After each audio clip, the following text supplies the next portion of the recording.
ओम श्री राम जय राम जय जय राम। ओम श्री राम जय राम जय जय राम। ओम श्री राम जय राम जय जय राम। ओम श्री राम जय राम जय जय राम। श्री राम जय राम जय जय राम। श्री राम जय राम जय जय राम। श्री राम जय राम जय जय राम। श्री राम जय राम जय जय राम। ओम श्री राम जय राम जय जय राम। ओम श्री राम जय राम जय जय राम। ओम श्री राम जय राम जय जय राम। ओम श्री राम जय राम जय जय राम। श्री राम जय राम जय जय राम। श्री राम जय राम जय जय राम। श्री राम जय राम जय जय राम। श्री राम जय राम जय जय राम। ओम श्री राम जय राम जय जय राम। ओम श्री राम जय राम जय जय राम। ओम श्री राम जय राम जय जय राम। ओम श्री राम जय राम जय जय राम। श्री राम जय राम जय जय राम। श्री राम जय राम जय जय राम। श्री राम जय राम जय जय राम। श्री राम जय राम जय जय राम। पुंडलिकावरद हरी विठ्ठल श्री ज्ञानदेव तुकाराम पंढरीनाथ भगवान की जय। श्री नवनाथ महाराज की जय। अवधूत चिंतन श्री गुरुदेव दत्त वासुदेव हरी। श्री गणेशाय नमः। श्री सरस्वती नमः। श्री प्रभु रामचंद्राय नमः। वक्रतुंड महाकाय सूर्यकोटि समप्रभा निर्विघ्नं कुरु मे देवं सर्वकार्येषु सर्वदा। गणनाथ विश्वोग्र बृहस्पति पंचायतानि स्मरे नित्यवेदवाणी प्रवर्तते। गुरुर्ब्रह्मा गुरुर्विष्णु गुरुर्देवो महेश्वरा। गुरुर्साक्षात् परब्रह्म तस्मै श्री गुरवे नमः। श्रोता भक्ता तुझी तुदेव श्री रुक्मिणीवरा पांडुरंगाय नमः। पुंडलिकावरद हरी विठ्ठल श्री ज्ञानदेव तुकाराम पंढरीनाथ भगवान की जय।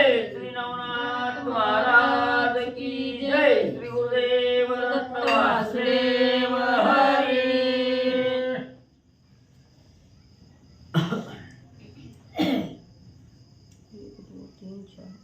अजून काय म्हणू?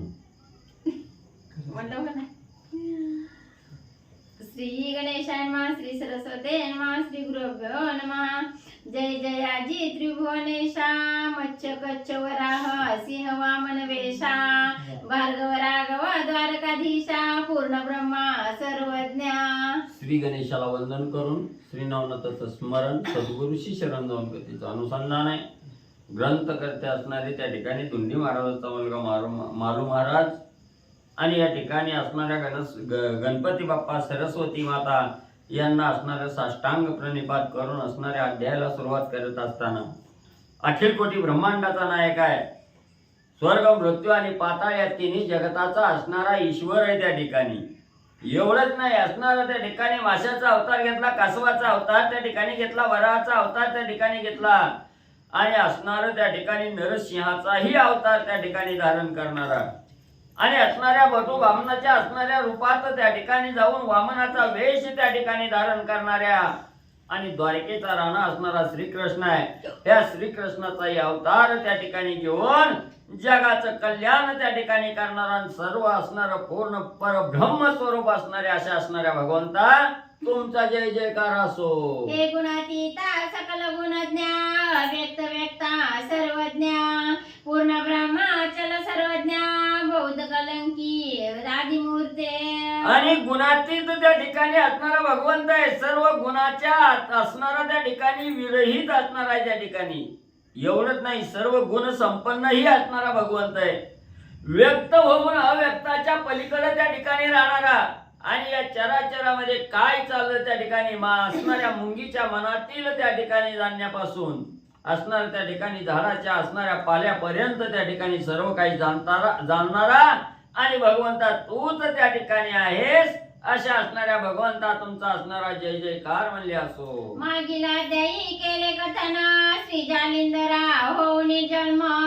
तपाचरोणी अत्रिनंदन संपादिला गुरुत्वी. मागच्या अध्यायाच्या ठिकाणी म्हणजे असणारी जी कथा त्या ठिकाणी सांगितली गेली त्या असणाऱ्या कथेमध्ये असणाऱ्या जालिंदरनाथाचा जन्म झाला, हत्तीच्या कानातून असणाऱ्या कानिपनाथाचा जन्म त्या ठिकाणी झाला आणि त्याच वेळी जालिंदरनाथाने असणारी म्हणजे 12 वर्षाची खडतर तपश्चर्या बद्रिक आश्रमाच्या ठिकाणी आणि त्या ठिकाणी केली. दत्त गुरु महाराजाला असणार दत्त गुरुला आणि आपला असणार सद्गुरु त्या ठिकाणी करून आणि म्हणले घेतलं. तो समर्थ त्रिसूता प्रसन्न झाला सद्विद्येत तयावर ते सकळ दैवत गौरविले पावके. मग असणाऱ्या म्हणजे जालिंदरनाथाला त्या ठिकाणी अग्निदेव आले, जालिंदरनाथाचे असणारं त्या ठिकाणी सांत्वन केलं. त्याच वेळेस असणाऱ्या दत्त महाराजाला सांगितलं असणारं त्या ठिकाणी म्हणजे जालिंदरनाथाला सर्व काही विद्या त्या ठिकाणी शिकवा आणि असणाऱ्या दत्त महाराजांनी सर्व विद्येमध्ये असणारा म्हणजे जालिंदरनाथ प्रसन्न त्या ठिकाणी केला आणि तसंच असणाऱ्या अग्निदेवतांनी सर्व असणाऱ्या दैवताला त्या ठिकाणी बोलवलं आणि सगळ्याचे आशीर्वाद म्हणजे मिळवून दिले. स्कंदी वाहुनी द्विमूर्धनी पृथक दैवते स्थानी स्थानी सत्य लोकादी अमर पाहुणी वैकुंठादी पाहिले. मग असणाऱ्या त्या ठिकाणी म्हणजे असणाऱ्या खांद्यावर म्हणजे असणाऱ्या अग्निदेवानी म्हणजे जालिंदरनाथाला त्या ठिकाणी घेतलं आणि स्वर्ग असणारं वैकुंठ ठिकाण इथं घेऊन म्हणजे त्या ठिकाणी गेले आणि जी काही जागोजागी असणाऱ्या स्वर्गाच्या वैकुंठाच्या ठिकाणी जी असणारी दैवत आहे ती सगळ्या देवाची ओळख करून जालिंदरनाथाला दिली. पहिले इंद्र चंद्रस्थाना मित्रवरून गंधर्व भेटून सुवरलोक भोरलोक तपलोकादी पाहुण. मग असणाऱ्या अग्निदेवानी जालिंदरनाथाला आपल्या खांद्यावर त्या ठिकाणी बसवलं, वैकुंठाच्या ठिकाणी गेले, इंद्र चंद्र यांच्या असणाऱ्या म्हणजे ठिकाणी गेले, त्यांचे कृपा आशीर्वाद असणाऱ्या म्हणजे जालिंदरनाथाला प्राप्त करून त्या ठिकाणी दिले. पुढे तिथून असणारे मित्र वरुण आहे, गंधर्व आहेत आणि तसंच असणाऱ्या स्वर्गाच्या ठिकाणी राहणारे लोक किंवा असणाऱ्या म्हणजे या ठिकाणी भूर जमिनीवर राहणारी लोक आणि एवढंच नाही तपश्चर्येमध्ये श्रेष्ठ असणाऱ्या सगळ्याचे आशीर्वाद मिळवून जालिंदरनाथाला म्हणजे अग्निदेवाने दिले. यक्ष राक्षसा किन्नरांसहित गणगंधर्वादी गौरवणी समस्त वश केला जालिंदरनाथ अस्त्रविद्ये कारणे. मग सर्व काही असणारे यक्ष मंडळे असणार गण गंधर्व किन्नर आहेत यांच्या सहित सगळ्यांनी असणाऱ्या जालिंदरनाथाचा गौरव त्या ठिकाणी केला, जालिंदरनाथाला वश करून त्या ठिकाणी घेतलं आणि सर्व काही अस्त्र विद्येमध्ये जालिंदरनाथ परांगत म्हणले झाले. या उपरी कानिफा करुणोदय होऊनी झाला विद्यामय तयाच्या वराकरिता सर्व देव सकल दैवते विटंबिले. मग यानंतर असणारा म्हणजे त्या ठिकाणी हत्तीच्या कर्णेंद्रियावर असणाऱ्या हत्तीच्या कानातून कानिपनाथाचा जन्म त्या ठिकाणी झाला. सर्व काही असणाऱ्या विद्या जालिंदरनाथाने म्हणजे असणाऱ्या त्या ठिकाणी कानिपनाथाला दिल्या आणि कानिपनाथाला सर्व देवताचं वरदान मिळवण्यासाठी सर्व देवताला त्या ठिकाणी बोलवलं, देवतांनी मनाई त्या ठिकाणी केली. त्याच वेळी त्यांची असणारी विटंबना जालिंदरनाथांनी केली. विटंबोणी आपले छाती प्रसन्न केली वराप्रती उपरी गेले स्वस्थाना निवृत्ती आश्रम बद्रिका सांडुनी मग सर्व देव असणाऱ्या त्या ठिकाणी म्हणले ह्या कानिपनाथाला वरदान देण्यासाठी इच्छुक नव्हते. त्यांनी असणाऱ्या त्या ठिकाणी विरोध केला. जालिंदर नाथाने आपल्या असणाऱ्या त्या ठिकाणी बोल दाखवलं गेलं. आपली असणारी युक्ती त्या ठिकाणी केली. सर्व देवाची विटंबना केली. देवाची फटफटीती झाली तेव्हा सगळे देव त्या ठिकाणी माघार घेतले आणि वर द्यायला प्राप्त त्या ठिकाणी झाले. त्यांनी सगळ्यांनी असणाऱ्या कानिपनाथाला वरदान दिलं. आपापल्या घरी सुखरूप निघून गेले. परी उमावराने रमावरा कानिपाने जालिंदर बद्रिकाश्रमी रावणी स्थिरा करीती विचारा तो कैसा. मग सगळी दैवता त्या ठिकाणी वरदान कानिपनाथाला दिलं. आपापल्या ठिकाणी निघून गेली. इकडे असणारे महादेवजी विष्णू भगवंत कानिपनाथ आणि जालिंदरनाथ या चौघाची स्वारी बद्रिकाश्रमाच्या थांबली आणि पुढच्या कार्याचा विचार त्या ठिकाणी करू लागली. एकमेका बोलती आसुना आठवणी देवतांचे विमुंड मुंडना प्रसन्न झाले विटंबना बुद्धिहीना हे कैसे. मग चौघाचा मेळा त्या ठिकाणी बसला. कालच्या अध्यायाच्या ठिकाणी देवाची विटंबना केलेली जालिंदरनाथांनी याचा आठव त्या चौघाला त्या ठिकाणी झाला. महादेवजी आहेत, विष्णू भगवंत आहेत, जालिंदरनाथ आहेत आणि असणारे कानिपनाथ आहेत. ह्यांनी विचार त्या ठिकाणी केला. कालचा विषय आठवला गेला. देवाची फटफटीती आणि खळखळून त्या ठिकाणी हसू लागले. काय म्हणले असणाऱ्या त्या ठिकाणी म्हणले असणाऱ्या देवाचं म्हणले किती फटफटीती म्हणले असणाऱ्या जालिंदरनाथानं त्या ठिकाणी केली. म्हणून सगळी देव म्हणले बुद्धिहीन म्हणले त्या ठिकाणी होती. म्हणले एवढी असणाऱ्या आपदा करून घ्यायची किंवा त्रास करून घ्यायची काय गरज होती का म्हणले देवाला. परिधन्य जालिंदरा मिळाला यासी अवस्था दारुणा महिसी पूर्वी भिडले अपार राक्षसांसी पर्यायच मिळाला नाही त्या. मग म्हणले बुद्धिहीन असलं की असं म्हणले असणारी फटफटीती म्हणले भोगावी त्या ठिकाणी लागते. म्हणून म्हणले त्या असणारा जालिंदर एवढा श्रेष्ठ म्हणजे ह्या देवाला त्या ठिकाणी मिळाला.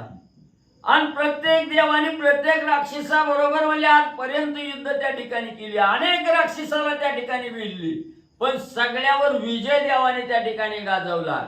पण जालिंदर सारखा असणारा योद्धाच म्हणजे देवाला आजपर्यंत त्या ठिकाणी मिळाला नाही. एवढं श्रेष्ठ असणाऱ्या देवाची विटंबना म्हणजे जालिंदरांनी केली. उफराटे नग्न देही अगं पाहता होते मही ऐसे उचित कदा देही मिळाले नाही तयांची. काय करायचं देव आहे त्या ठिकाणी पण सगळ्या वस्त्राचं हरण करून खाली मुंडी वर पाय करून झाडाला असणारं म्हणजे देवाला त्या ठिकाणी टांगलं. नग्न अवस्थेत असणारं म्हणजे उपराट म्हणजे असणाऱ्या झाडाला त्या ठिकाणी टांगलं. एवढी फटफटीती केली अशी वेळ देवावर कवा सुद्धा म्हणजे त्या ठिकाणी आली नव्हती. ऐसे बोलूनी उत्तरोत्तर हास्य करीती वारंवार मिळवूनी करास कर टाळी पिटीती विनोदे. मग एकमेकाला बोलायचं कसं वाटलं देवाची कशी फजिती ह्या जालिंदरनाथाने त्या ठिकाणी केली म्हणून हसायचं, हातात हात त्या ठिकाणी द्यायचं, टाळ्या वाजवून आनंद त्या ठिकाणी करायचा.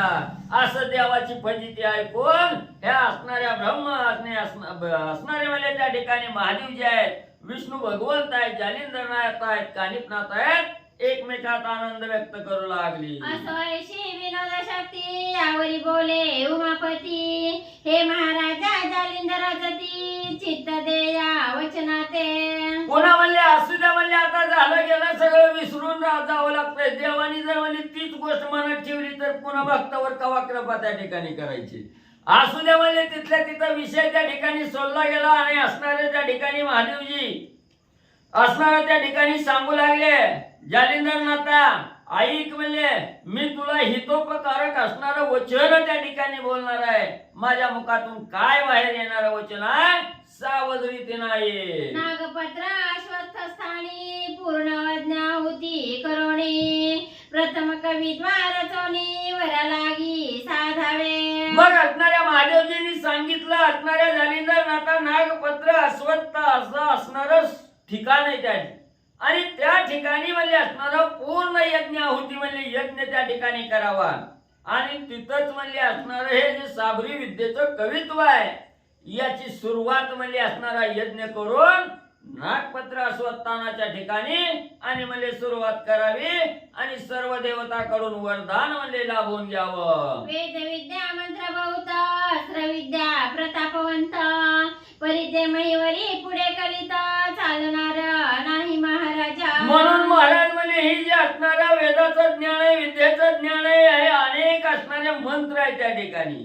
ही अस्त्र विद्या ही प्रतापवंत आहे आणि ही म्हणजे आताच म्हणजे त्या ठिकाणी शिकून घेणं गरजेचं आहे. म्हणजे ही असणारी विद्या म्हणजे ही वेदाची विद्या, अस्त्र विद्या ही काय मंत्र तंत्र म्हणजे असणाऱ्या कलियुगात चालणार नाही. तर म्हणून म्हणजे आताच असणार म्हणजे त्या ठिकाणी शिकून घे.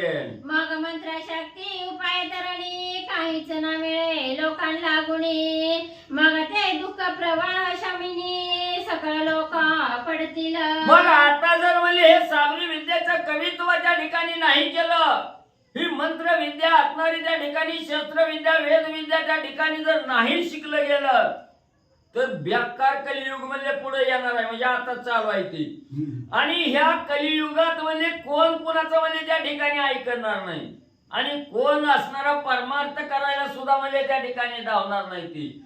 म्हणून ही कलियुगात म्हणजे या असणाऱ्या मंत्राचा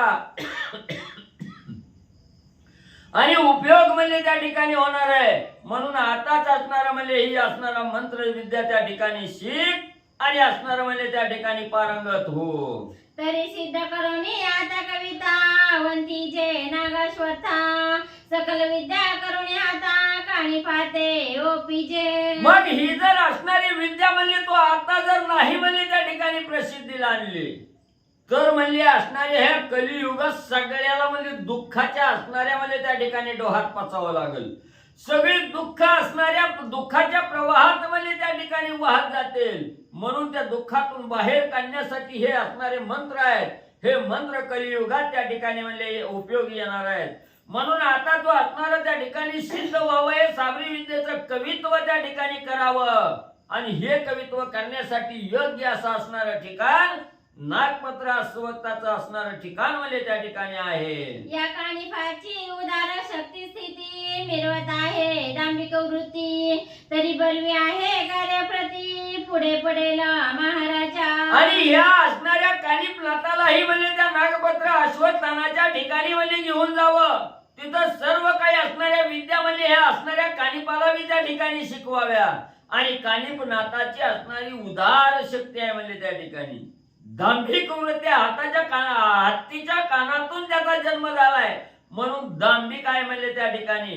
म्हणून म्हणजे हा दांभिकपणा घालवण्यासाठी ही विद्या आणि त्याला म्हणजे उपयोगी त्या ठिकाणी पडणार आहे असं असणाऱ्या महादेवजींनी जालिंदरनाथाला सांगितलं. हा परशक्ती करील पुढती विद्यावरी तिला याच्या हाती. मग काय वाचले काय वाच शिष्य वाच.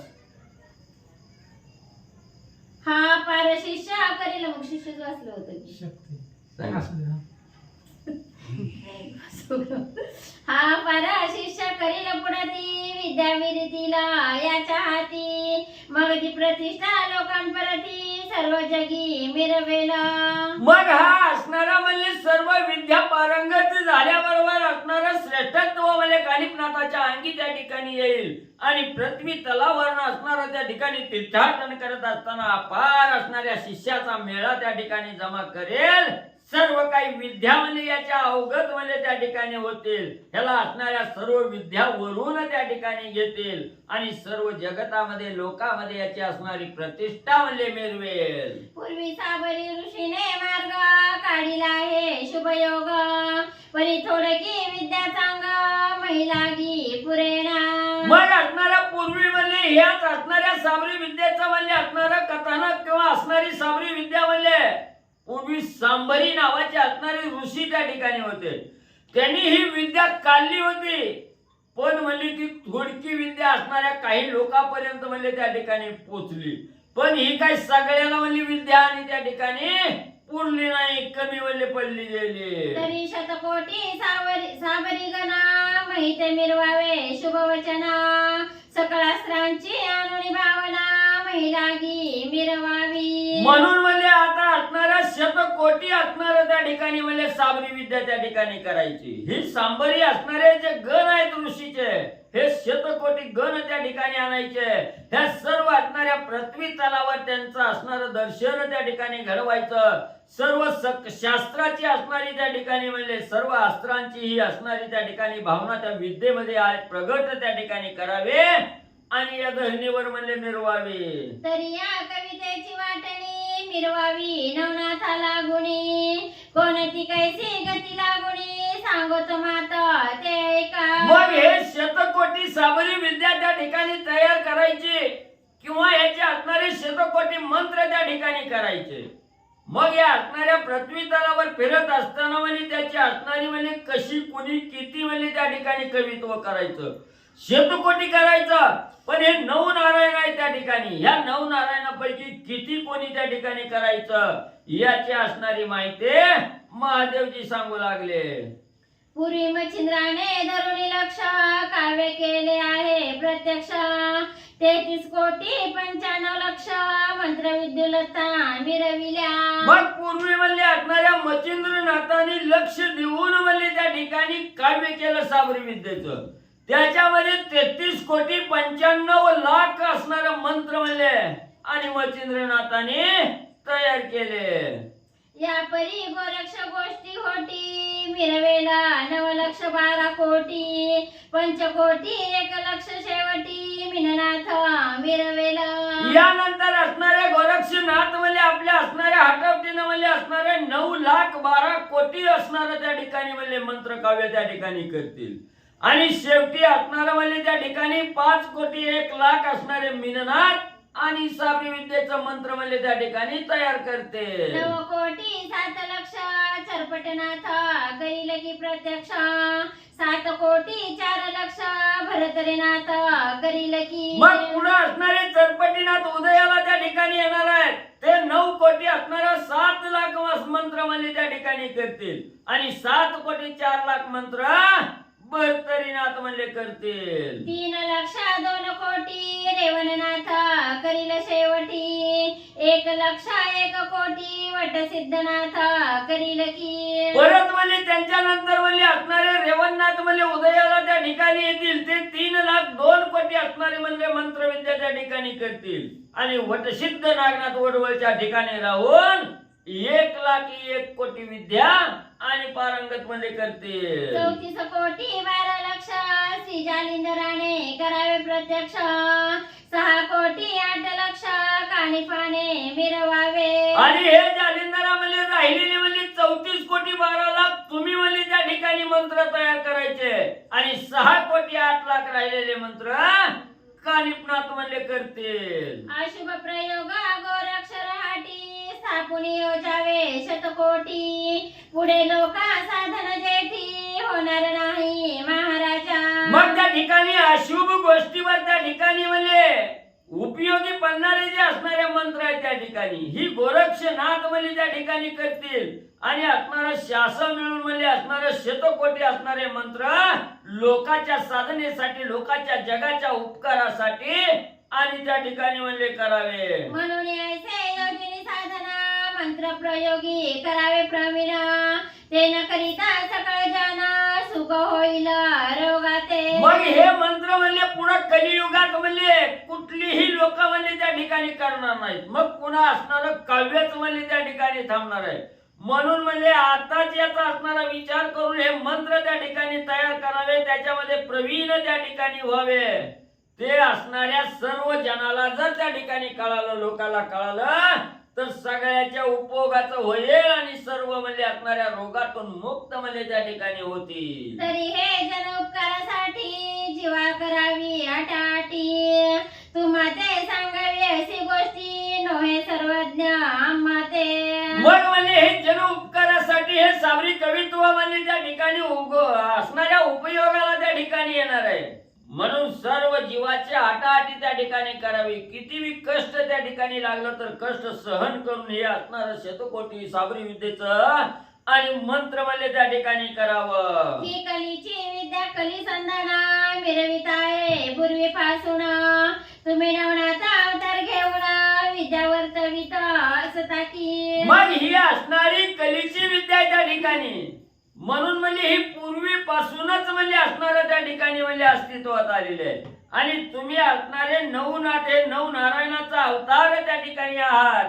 म्हणून म्हणजे ही असणारी सर्व विद्या जी आहे ही विद्या तुम्हाला म्हणजे अवगत असणं गरजेचं आहे. तुम्ही जाणणारा भविष्योत्तर तरी या कलित करावा प्रसार. आम्ही सांगावे असे थोर तुम्हा योग्य साजेना. म्हणून तुम्ही असणारे नऊ नारायणाचे अवतार त्या ठिकाणी आहात, नऊ नवनाथ त्या ठिकाणी आहात. म्हणून तुम्हाला सगळं म्हणजे पुढे काय होणार आहे कलियुगात या असणारं भविष्य त्या ठिकाणी जाणणारे तुम्ही आहात.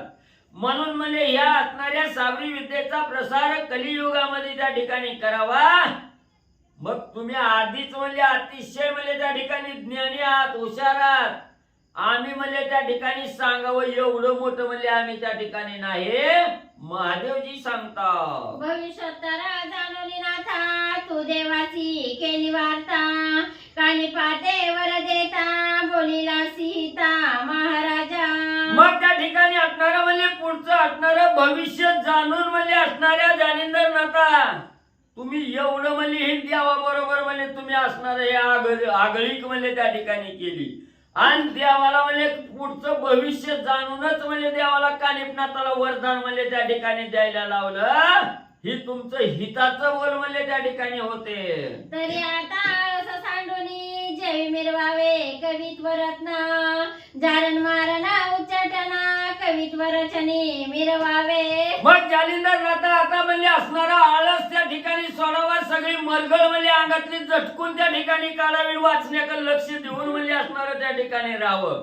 इतरत्र लक्ष न देता म्हणजे त्या ठिकाणी आळस सांडावा. जगाच्या कल्याणासाठी जगाच्या उपकारासाठी साबरी विद्येचं कवित्व त्या ठिकाणी करावं. आणि जी काय कलियुगामध्ये जारण मारण उच्चाटन चिटकी वाहनामती का असणारी मुठमारी ही जी असणार त्या ठिकाणी म्हणजे धंदे चालणार आहेत. या धंद्यावर हे साबरी विद्येचं कवित्व आणि म्हणजे उपयोगी पडणार आहे. सांगून म्हणत कानिफाविषयी आणि सांगत याची बैठवून पूर्ण तपास समर्थपणे मिरविका. मग असं असणाऱ्या महादेवजीने असणारा म्हणजे असणाऱ्या जालिंदर नाथाला त्या ठिकाणी सांगितलं. आणि परत असणाऱ्या कानिपनाथाविषयीचं असणारं भाषण आणि महादेवजी म्हणजे असणाऱ्या जालिंदर नाथाला त्या ठिकाणी सांगू लागले की जालिंदरा या असणाऱ्या कानिपनाथाला म्हणजे आता असणाऱ्या बद्रिका आश्रमाच्या ठिकाणी आणि तपश्चर्या करण्यासाठी आणि त्या विद्येचं समर्थपण त्याच्या अंगी मिळवण्यासाठी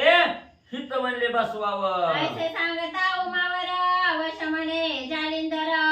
मग वर देवनी रमावर जाता झाला वैकुंठी. मग महादेवजींनी सांगितलं. महादेवजीच्या वचनाला जालिंदर नाथांनी प्रमाण त्या ठिकाणी केलं. होकार त्या ठिकाणी दिला. अवश्य म्हणले महादेवजी आम्ही म्हणजे तुमचं ऐकतो. लगेच असणाऱ्या त्या ठिकाणी म्हणजे विष्णू भगवंत ही त्या ठिकाणी होते. त्यांनी असणाऱ्या जालिंदर नाथाला वरदान त्या ठिकाणी दिलं. कृपेचा वरदहस्त असणाऱ्या मस्तकावर ठेवला आणि विष्णू भगवंत आपल्या वैकुंठाच्या स्वस्थानाच्या ठिकाणी म्हणजे निघून जाऊ लागले. मग जालिंदराने कानिफनाथ 12 वर्षे राहून तेथ 40 कोटी 20 लक्षात उभे चरित्र रचिले. मग महादेवजींनी सांगितल्याप्रमाणे या बद्रिका आश्रमाच्या ठिकाणी जालिंदर नाथ आणि कानिपनाथ असणारं 12 वर्ष त्या ठिकाणी राहिले. या 12 वर्षाच्या काळात 40 कोटी 20 लाख मंत्र काव्य त्या ठिकाणी म्हणले केलं. ते आदिनाथे कवित्व पावना पूर्ण झाले समाधान. मग म्हणे नागाश्वती जाऊन सिद्धी मार्गी पावावे. मग हे जे 40 कोटी 20 लाख असणारा मंत्र काव्य म्हणजे जालिंदर नाथांनी त्या ठिकाणी बद्रिका आश्रमाच्या ठिकाणी म्हणजे कानिपनाथाबरोबर त्या ठिकाणी केलं. हे असणारं साबरी विद्येचं कवित्व महादेवजींनी त्या ठिकाणी बघितलं गेलं. अंतकरणाला अतिशय समाधान त्या ठिकाणी वाटलं आणि महादेवजींनी सांगितलं सुंदर केलंय. आता काय करा नागपत्र अस्वत्थानाच्या ठिकाणी जावा. म्हणजे याला असणारं जे साबरी विद्येचं कवित्व आहे सिद्धीला म्हणजे त्या ठिकाणी पावेल. मग जालिंदराने कानिफनाथ जाऊन पाहिला नागाश्वत्थ. पूर्णाहुती हवन तेथ करुणी तोषवी विराते. मग महादेवजीच्या वचनाप्रमाणे लगेच असणाऱ्या जालिंदरनाथ कानिपनाथ असणाऱ्या नागपत्र अस्वत्थानाच्या ठिकाणी त्या ठिकाणी गेले. तिथं असणारा यज्ञ त्या ठिकाणी मांडला. पूर्ण आहुती हवन त्या ठिकाणी केलं आणि सगळ्या वीराला समाधान म्हणजे त्या ठिकाणी दिलं. सूर्यकुंडाचे आणून जीवना 52 वीरा करी सिंचना. प्रसन्न करुणी त्यांचे मन वरा लागी घेतले. मग नागपत्र अश्वत्थानाच्या ठिकाणी गेल्यानंतर काय करायचंय? असणारी 100 कुंड आहेत ते त्या ठिकाणी पाण्यानं भरलेले, असणारी वाळलेल्या लाकडाचा असणारा त्या ठिकाणी म्हणजे एक तुकडा त्या ठिकाणी घ्यायचा आणि 100 कुंडाच्या ठिकाणी म्हणजे प्रत्येक कुंडात एक एक तुकडा टाकत त्या ठिकाणी जायचं. माघारी यायचं. वाळलेल्या लाकडाच्या तुकड्याला जिथं म्हणजे पालवी फुटलेली असल तिथं असणारी आंघोळ त्या ठिकाणी त्या पाण्यानं करायची. त्या पाण्यानं आंघोळ केल्याबरोबर काही क्षण त्या ठिकाणी मूर्छना येईल. मूर्छना जरी आले तरी त्या मूर्छनेत असताना सुद्धा 12 सूर्याच्या नावाचा मंत्र त्या ठिकाणी घोकायचा. मग ते असणारं एवढं कठोर असणारं त्या ठिकाणी आहे विद्या आहे. ही असणारं सगळं काही कार्य त्या ठिकाणी करायचं आणि 52 वीराला असणारं त्या ठिकाणी हे पाण्याचं सिंचन त्या ठिकाणी करून त्यांना प्रसन्न करून घ्यायचं. मग म्हणजे सगळे विद्या म्हणजे वरदानाला प्राप्त त्या ठिकाणी होता. या परी पुन्हा परतून पाहते झाले बद्रिकाश्रम. मग काणी पाहते तपाबाई सौना लोकंटकी मिरविला. मग ही सगळं म्हणजे नागपत्र अश्वत्थानाच्या ठिकाणचं कार्य त्या ठिकाणी केलं. पुन्हा असणारी म्हणजे जालिंदरनाथ आणि कानिफनाथ बद्रिकाश्रमाच्या ठिकाणी आले. त्या बद्रिकाश्रमाच्या ठिकाणी असणारा त्या ठिकाणी कानिफनाथाला तपश्चर्येला त्या ठिकाणी बसवलं. खाली असणारं म्हणजे 16चा असणारं त्या ठिकाणी आसन टाकलेलं आहे आणि धारदार असणारी खिळे त्या ठिकाणी मारलेली आहे. त्या खिळ्यावर डाव्या पायाचा अंगठा त्या ठिकाणी ठेवला. सूर्याला अर्घ्य असणारी नजरदान त्या ठिकाणी दिली. वाऱ्याने येईल तेवढा पाला त्या ठिकाणी खायचा, हवा त्या ठिकाणी खायची. सूर्याकडे लक्ष त्या ठिकाणी ठेवत अशी कठोर कानिफनाथ 12 वर्षाची तपश्चर्या बद्रिकाश्रमाच्या ठिकाणी करू लागले. श्री आदिनाथाच्या साक्षीसी कानिफाबाई सौना पूर्ण तपासी श्री जालिंदरा तीर्थस्नानासी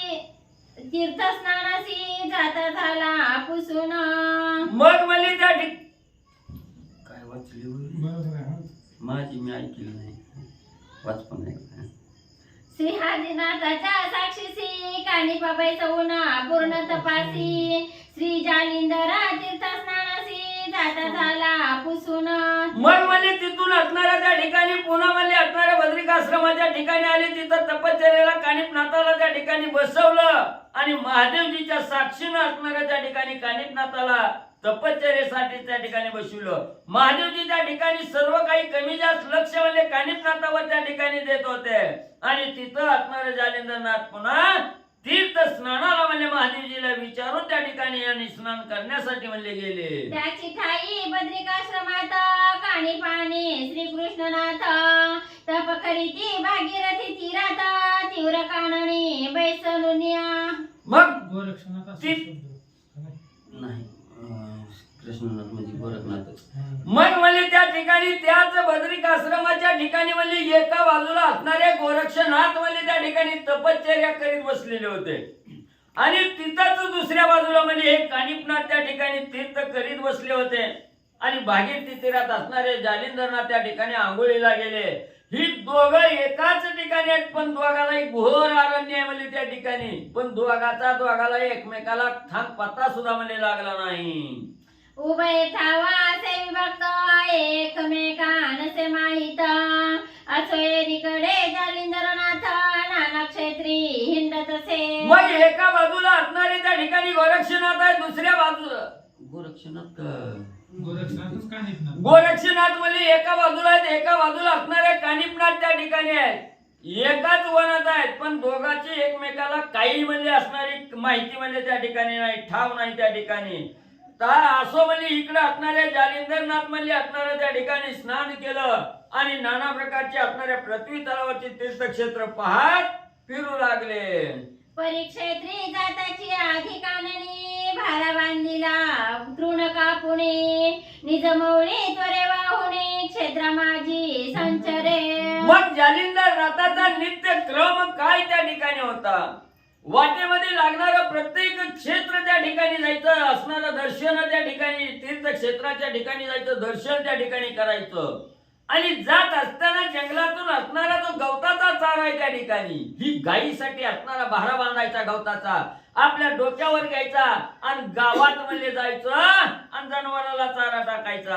परी तो मौळी भारा घेता सुख न वाटे अनिळ चित्ता मग संचरवणी भय होता तसे मग जालिंदरनाथ असणाऱ्या गवताचा भारा म्हणजे त्या ठिकाणी घ्यायचा, डोक्यावर ठेवायचा आणि गावाच्या दिशेने त्या ठिकाणी चालायचं. मग वाऱ्याला पुन्हा त्या वाऱ्यानं बघितलं, पवन देवानी बघितलं गेलं जालिंदरनाथ एवढं कष्ट त्या ठिकाणी घेतात. मग का म्हणजे त्यांना असणारा त्रास द्यायचा? आपल्यासारखा करता करविता असताना त्या ठिकाणी म्हणजे यांना कशाला त्रास त्या ठिकाणी द्यायचा? वाऱ्यानं वरचा भारा वरच्या वरीच म्हणजे डोक्यावर न स्पर्श करता म्हणजे वरच्या वरी त्या ठिकाणी धरायचा, अशी मदत आणि त्या ठिकाणी वारा म्हणजे असणाऱ्या जालिंदरनाथाला करू लागलेला आहे. म्हणाला पवनासी काय कारण वरच्या वरी धरावयात ऋण, तरी जालिंदर अग्निनंदना अग्नि पिता तो असे. मग तुम्ही म्हणताल असणाऱ्या एवढं म्हणजे जालिंदरनाथाच्या डोक्यावरचा गवताचा भारा पवन देवानी म्हणजे वरच्या वरी धरायचं काय काम आहे? म्हणले जालिंदरनाथ कोणाचे आहेत? जालिंदरनाथाचे वडील कोण आहे? अग्निदेव आहे. आणि अग्निदेवाचे वडील कोण आहे? असणारे पवन देव आहेत त्या ठिकाणी. मग आपल्या नाथाची काळजी आजोबाला त्या ठिकाणी वाटणार आहे. म्हणून त्यांनी एवढं म्हणजे नाताला दुःख त्या ठिकाणी द्यायचं नाही, म्हणून नाताच्या कैवारासाठी पवनदेव पुढे आले, डोक्यावरचा भारा दर त्या ठिकाणी धरू लागले. परिपौत्राची करुणी ममता म्हणून भारा धरी वरुता, असो जालिंदर क्षत्रियता तृण गोधना सोडित असे. म्हणून नातवाची माया आजोबाला त्या ठिकाणी आली आणि या प्रेमापोटी भारा वरच्या वरी त्या ठिकाणी धरलेला आहे. आणि असा हा गवताचा भारा डोक्यावर आधांतरी त्या ठिकाणी जालिंदरनाथाचा आहे. तो भारा घेऊन असणाऱ्या गावामध्ये आले आणि गाई जनावराला त्या ठिकाणी हे गवत म्हणजे सोडू लागले. ऐसे भ्रमण करिता मही नाना तीर्थक्षेत्र यात्रा प्रवाही, तो गौड बंगाला देशा ठाई हेलपट्टणी पैयाला. मग कुठेही म्हणजे कोणत्याही गावात जाण्याच्या अगोदर हा गवत कापायचा, भारा डोक्यावर त्या ठिकाणी घ्यायचा, वाऱ्यानं असणारा भारा म्हणजे आदर त्या ठिकाणी करायचा आणि तसाच भारा घेऊन म्हणजे प्रत्येक जिथं जाईल तिथं असणाऱ्या गाईला चारा त्या ठिकाणी टाकायचा. अशी नाना प्रकारची तीर्थयात्रा करत करत म्हणजे असणाऱ्या त्या ठिकाणी आणि जालिंदरनाथाची स्वारी गौड बंगाल नावाचा देश आहे, त्या देशामध्ये असणारं हिलापट्टण नावाचं गाव आहे, त्या ठिकाणी जालिंदरनाथाची स्वारी आली. ऋणभारा मिरवणी माथी परितो मिरवे सर्व हाती, अधर चाले मस्तकावरती लोक पाहती निज दृष्टी. मग एवढा गवताचा भारा डोक्यावर त्या ठिकाणी धरलेला आहे आणि डोक्याच्या वरी आधांतरी असणारा भारा आहे त्या ठिकाणी. गावामध्ये असणाऱ्या गवताचा भारा घेऊन येत असताना आजूबाजूला असणाऱ्या लोकांनी बघायचं, भारा वरच्या वरी आहे, खालनं असणारे जालिंदरनाथ त्या ठिकाणी चालतायत. ही एवढं लाघव कसं काय त्याचं असणारं नवल पाहणाऱ्याला वाटू लागलं. हेलापट्टणा अति विस्तीर्ण बुद्धी प्रयुक्त तेथील जन, जालिंदराचे चिन्ह पाहून आश्चर्य करीती मानसी. मग हेलापट्टण हे काय गाव बारकन होतं, अतिशय भलं मोठं विस्तीर्ण असणारं गाव आहे त्या ठिकाणी. आणि त्या गावामध्ये राहणारी आपल्यासारखी येडपट लोक नव्हती, अतिशय बुद्धिवान लोक त्या ठिकाणी होती, तर्क वितर्क करणारी लोक त्या ठिकाणी होती. आणि जालिंदरनाथाचं हे चिन्ह पाहिलं गेलं. मग हे सहजासहजी कुणालाही त्या ठिकाणी जमतंय का? नाही जमत. त्या हा कोणतरी योगी असावा, हे असावा असा बुद्धीचा तर्क वितर्क करून आश्चर्य करू लागली. मनके आदरा भार कैसा चालती हान कळे तमाशा, तरी हा सिद्ध अवतारलेशा महिलागी मिरवित असे. मग पाहणाऱ्याने विचार केला, हा असणारा म्हणजे भारा घेऊन जाताय, त्याला धरलेलं नाही, आधांतरी असणारा गवताचा भारा आहे. मग ही काय म्हणजे कुणाच्या बी हातून म्हणजे त्या ठिकाणी होणं शक्य आहे का? म्हणजे त्या ठिकाणी ही असं सिद्ध अवतारी पुरुष असल्याशिवाय म्हणजे हे असं घडत नाही त्या ठिकाणी. म्हणजे ही बुद्धिवंताची असणारे मनाचा विचार आहे त्या ठिकाणी. तरी विचार केला, हा असणारा म्हणजे कोणतरी असणारा जोगी असावा, अवतारी पुरुष त्या ठिकाणी असावा, त्याच्याशिवाय हा अधांतरी भारा म्हणजे धरता येणार नाही. मग तेच वाट्याचे जाना करू धावती तै दर्शना, परिते नाथा समाधान चित्ती प्रशस्त लागेना.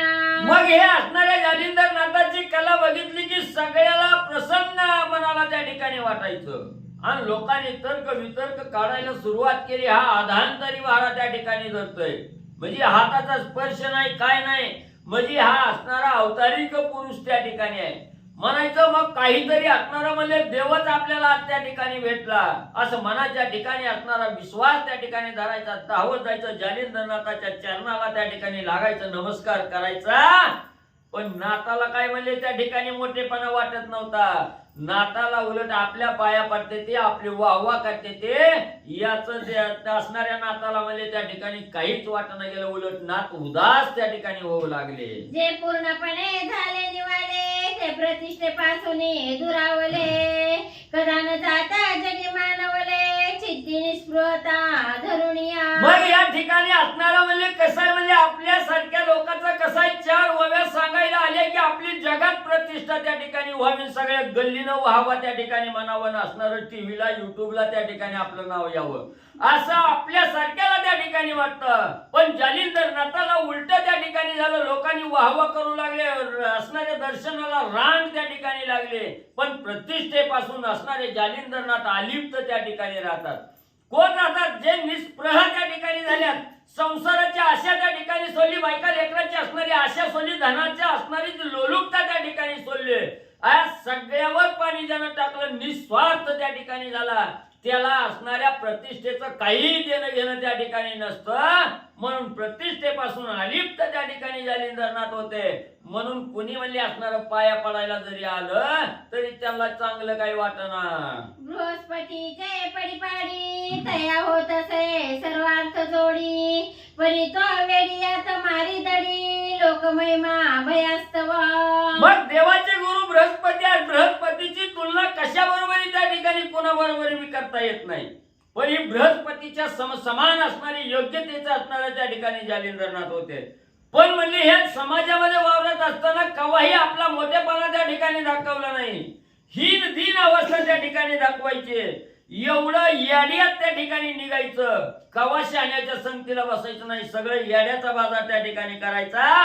का तर आपण जर म्हणजे सगळं ज्ञान त्या ठिकाणी सांगत बसलो, मोठ्यात त्या ठिकाणी बसायला सुरुवात केली तर आपली प्रतिष्ठा त्या ठिकाणी उंच होईल आणि लोक म्हणजे आपल्याला त्या ठिकाणी नावं ठेवतील. मग आपल्याला प्रतिष्ठा नाही मिळायला पाहिजे. त्या ठिकाणी आपण कुणाच्याही नजरेसमोर त्या ठिकाणी मोठं म्हणून त्या ठिकाणी आलं नाही पाहिजे, असा विचार जालिंदरनाथ त्या ठिकाणी करत होते. जैसे कृपणा फुले धाना लक्ष्मीचे पाठी लागून, तन्मय झाली आम्हाला कदा काळी आवरेना.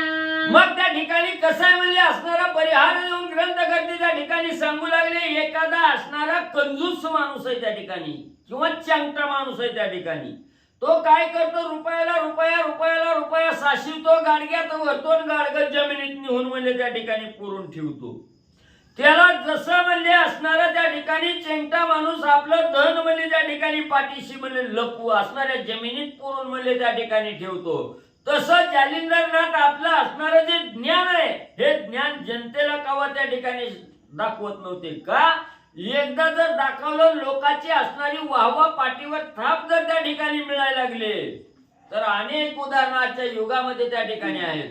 आपण महाराज महाराज म्हणून त्याच्या माग त्या ठिकाणी लागायचं, पाय धुवून पाणी त्या ठिकाणी प्यायचं आणि पुन्हा त्याने नाही ते कार्यक्रम करून त्या ठिकाणी दाखवायचं आणि प्रतिष्ठा मलिन त्या ठिकाणी होते लगेच. असा विचार जालिंदरनाथांनी केला.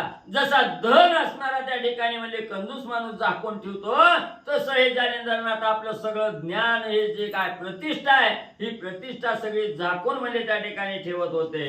असो मग जालिंदरनाथ आधी तोषे तृण भारत मोडे आणीत, पाहुणे गोधनाची मामात तृण सोडी तयांची. मग असं म्हणले, अशा प्रकारे जालिंदरनाथ प्रतिष्ठेपासून लांब त्या ठिकाणी राहत म्हणले. अतिशय आनंदाने असणारा गवताचा भारा डोक्यावर त्या ठिकाणी घ्यायचा, गावात यायचं, जिथं असणाऱ्या गायीचा पाळा आहे तिथं गायीच्या असणाऱ्या गोट्यात त्या ठिकाणी जायचं, ती असणाऱ्या गवताची पेंडी त्या ठिकाणी सोडायची, गायीला त्या ठिकाणी टाकायची. असा नित्यक्रम जालिंदरनाथ करू लागले. मग गलिकुची गंधमोरी तेथे जाऊनी वस्ती करी, भिक्षा मागून क्षेत्रा भीतरी उदरनिर्वाह करीत असे. मग त्या ठिकाणी असणाऱ्या गायीला भारा त्या ठिकाणी टाकायचा. जी काही भिक्षेचं अन्न त्या ठिकाणी आपल्याला प्राप्त झालेलं आहे, हे भिक्षेचं अन्न बरोबर त्या ठिकाणी घ्यायचं. जेवायला सुंदर असा 5 मजली 8 मजली बंगला बघून त्या ठिकाणी जायचं, असा विचार जालिंदरनाथाचा नव्हता. जिथं काही कुच्छळ गल्ली आहे म्हणजे सगळ्या गावाची घाण वाहून ज्या ठिकाणी येते आहे, ज्या ठिकाणी लांब तोंडाची त्या ठिकाणी फिरतात, अशा गलिच्छ असणाऱ्या त्या ठिकाणी ओंगळवाने असणाऱ्या गल्लीत जायचं, गटारीच्या कडेला जायचं, आपला शिदा सोडायचा आणि तिथं भोजन करायचं, असा नित्यक्रम जालिंदरनाथ करत होते. श्री सरस्वते नमः. श्री प्रभू रामचंद्राय नमः. या परिव्रताचा त्या गावीचा नरोप त्रिलोकांना सूत जायचा कंद. सुरपतीलाच काय वरची घ्या वरची घ्या येऊ मग कशाला. कशाला 60च्या पुढे घे ना. बरोबर आहे, गाय हीच वय वाचन. चल यावरी वर्ततात त्या गावीचा नरोप त्रिलोचन सूत जायचा कंदर्प तयाचे वर्णिता स्वरूप सरस्वतीसी न सुचेवो. मग म्हणजे असं असणाऱ्या जालिंदरनाथाचं कार्य त्या ठिकाणी होतं. जंगलातून गवताचा भारा आणायचा, गावामध्ये गल्ली असणाऱ्या गायीच्या गोठ्याला त्या ठिकाणी द्यायचा, गायीच्या समोर चारा त्या ठिकाणी टाकायचा, मिळालेली भिक्षा घ्यायची आणि अतिशय घाण असणाऱ्या ठिकाणी जायचं आणि आपला असणाऱ्या त्या ठिकाणी भिक्षा काढायची, तिथं जेवण त्या ठिकाणी करायचं. असा असणारा कार्यक्रम करीत असताना त्या ठिकाणी फिरत फिरत असताना म्हणले या असणाऱ्या हेलपट्टण गावाच्या ठिकाणी म्हणजे जालिंदरनाथाची स्वारी आलेली आहे. तिथं असणारा राजा म्हणजे त्या ठिकाणी त्रिलोचन नावाचा राजा त्या ठिकाणी होता आणि त्याचा एक असणारा मुलगा आहे, तो अतिशय मदनाचा पुतळा त्या ठिकाणी असणार आहे. गंधर्वाची खाण त्या ठिकाणी असणार आहे. त्याच्या असणाऱ्या म्हणजे त्या ठिकाणी स्वरूपाचं वर्णन त्या ठिकाणी करायचं म्हटलं तर सरस्वती सुद्धा मौन त्या ठिकाणी धरल की एवढा कंदर्पाचा पुतळा असणारा त्रिलोचन राजाचा मुलगा आणि हेलपट्टण गावाचा. नाम जयाचे गोपीचंद वरी मिरवला सर्व संपत्ती वृंद दिव्यामुप अमरभद्र पावनीला जय कुबेर तो. मग त्या ठिकाणी या त्रिलोचन राजा म्हणजे हे असणाऱ्या त्या ठिकाणी नगरीचा राजा होता आणि त्याचा मुलगा गोपीचंद असा नावाचा त्या ठिकाणी होता आणि एवढी संपत्ती होती. त्या संपत्तीची गणना कुबेराला जर करायला लावली तर त्याला सुद्धा त्या ठिकाणी मोजमाप सापडत नव्हतं. एवढंच नाही, असणाऱ्या 33 कोटी देवाचा राजा इंद्र आहे. या इंद्राला सुद्धा म्हणजे हे असणाऱ्या गोपीचंदा बरोबरी त्या ठिकाणी होत नव्हती. एवढं ह्याचं धन संपत्ती बघितलं तर कुबेराला सुद्धा लाज वाटत होती, आपल्यापेक्षा मोठा आहे म्हणजे ही असणारा गोपीचंद. 12 लक्ष पूर्व शक्ती अश्व मिरवले वाताकृती तेजपुंज पावनीला जाती चपळपणी चपळा त्या. मग एवढी संपत्ती किती आहे म्हणजे त्या ठिकाणी आपण एक मोटरसायकल घेतली तर 10 गावाला फोन करून सांगतो. इथं म्हणजे असणारं 12 लाख असणारं नुसतं घोडा आहेत म्हणजे त्याच्या असणाऱ्या अश्वशाळे त्या ठिकाणी. एवढंच नाही, तेज पुंज असणारं त्या ठिकाणी सूर्याचं तेज पडावं असं तेज म्हणजे नुसत्या महालात आहे त्या ठिकाणी, नुसतं भिंतीचं तेज आहे त्या ठिकाणी. आकाशात असणाऱ्या विजेचं तेज जसं सळसळ करीत त्या ठिकाणी येतं तसं तेज म्हणजे त्या असणाऱ्या म्हणजे आणि गोपीचंद राजाचं म्हणजे त्या ठिकाणी आणि म्हणजे पडत होत.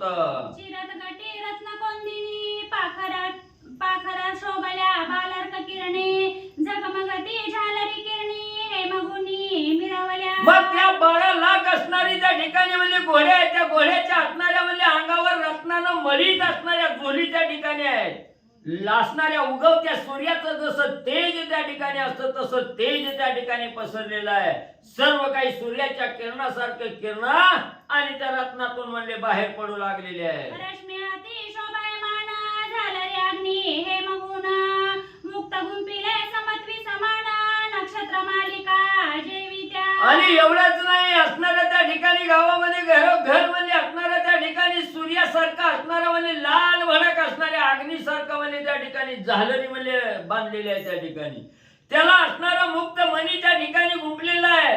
एवढंच नाही, जसं आकाशात नक्षत्राची मालिका त्या ठिकाणी दिसावी, नक्षत्राची ओळ त्या ठिकाणी दिसावी, तशा या झालरी म्हणजे गुंफलेल्या त्या ठिकाणी आणि दिसू लागल्या. हेमतगटी रत्नकोंदिनी ग्रीवे मिरवल्या माळात भूषणी संगीत पेट्या नवरंगरत्नी दीप जैसे लाविले. मग एवढंच नाही, असणाऱ्या सोन्यानं मडवलेल्या रत्नानं त्या ठिकाणी कोंदण केलेल्या माळा म्हणजे असणाऱ्या त्या गोपीचंदाच्या गळ्यात म्हणजे त्या ठिकाणी दिसू लागलेली आहे. जसं काय म्हणजे असणाऱ्या जागोजाग दिव्याची माळ त्या ठिकाणी म्हणजे उजळून निघाली तसं हे रत्न कोंदलेलं असणाऱ्या माळा आणि गळ्यामध्ये म्हणजे धारण केलेल्या. मुख शोभले त्याचे परी दिव्य मिरवले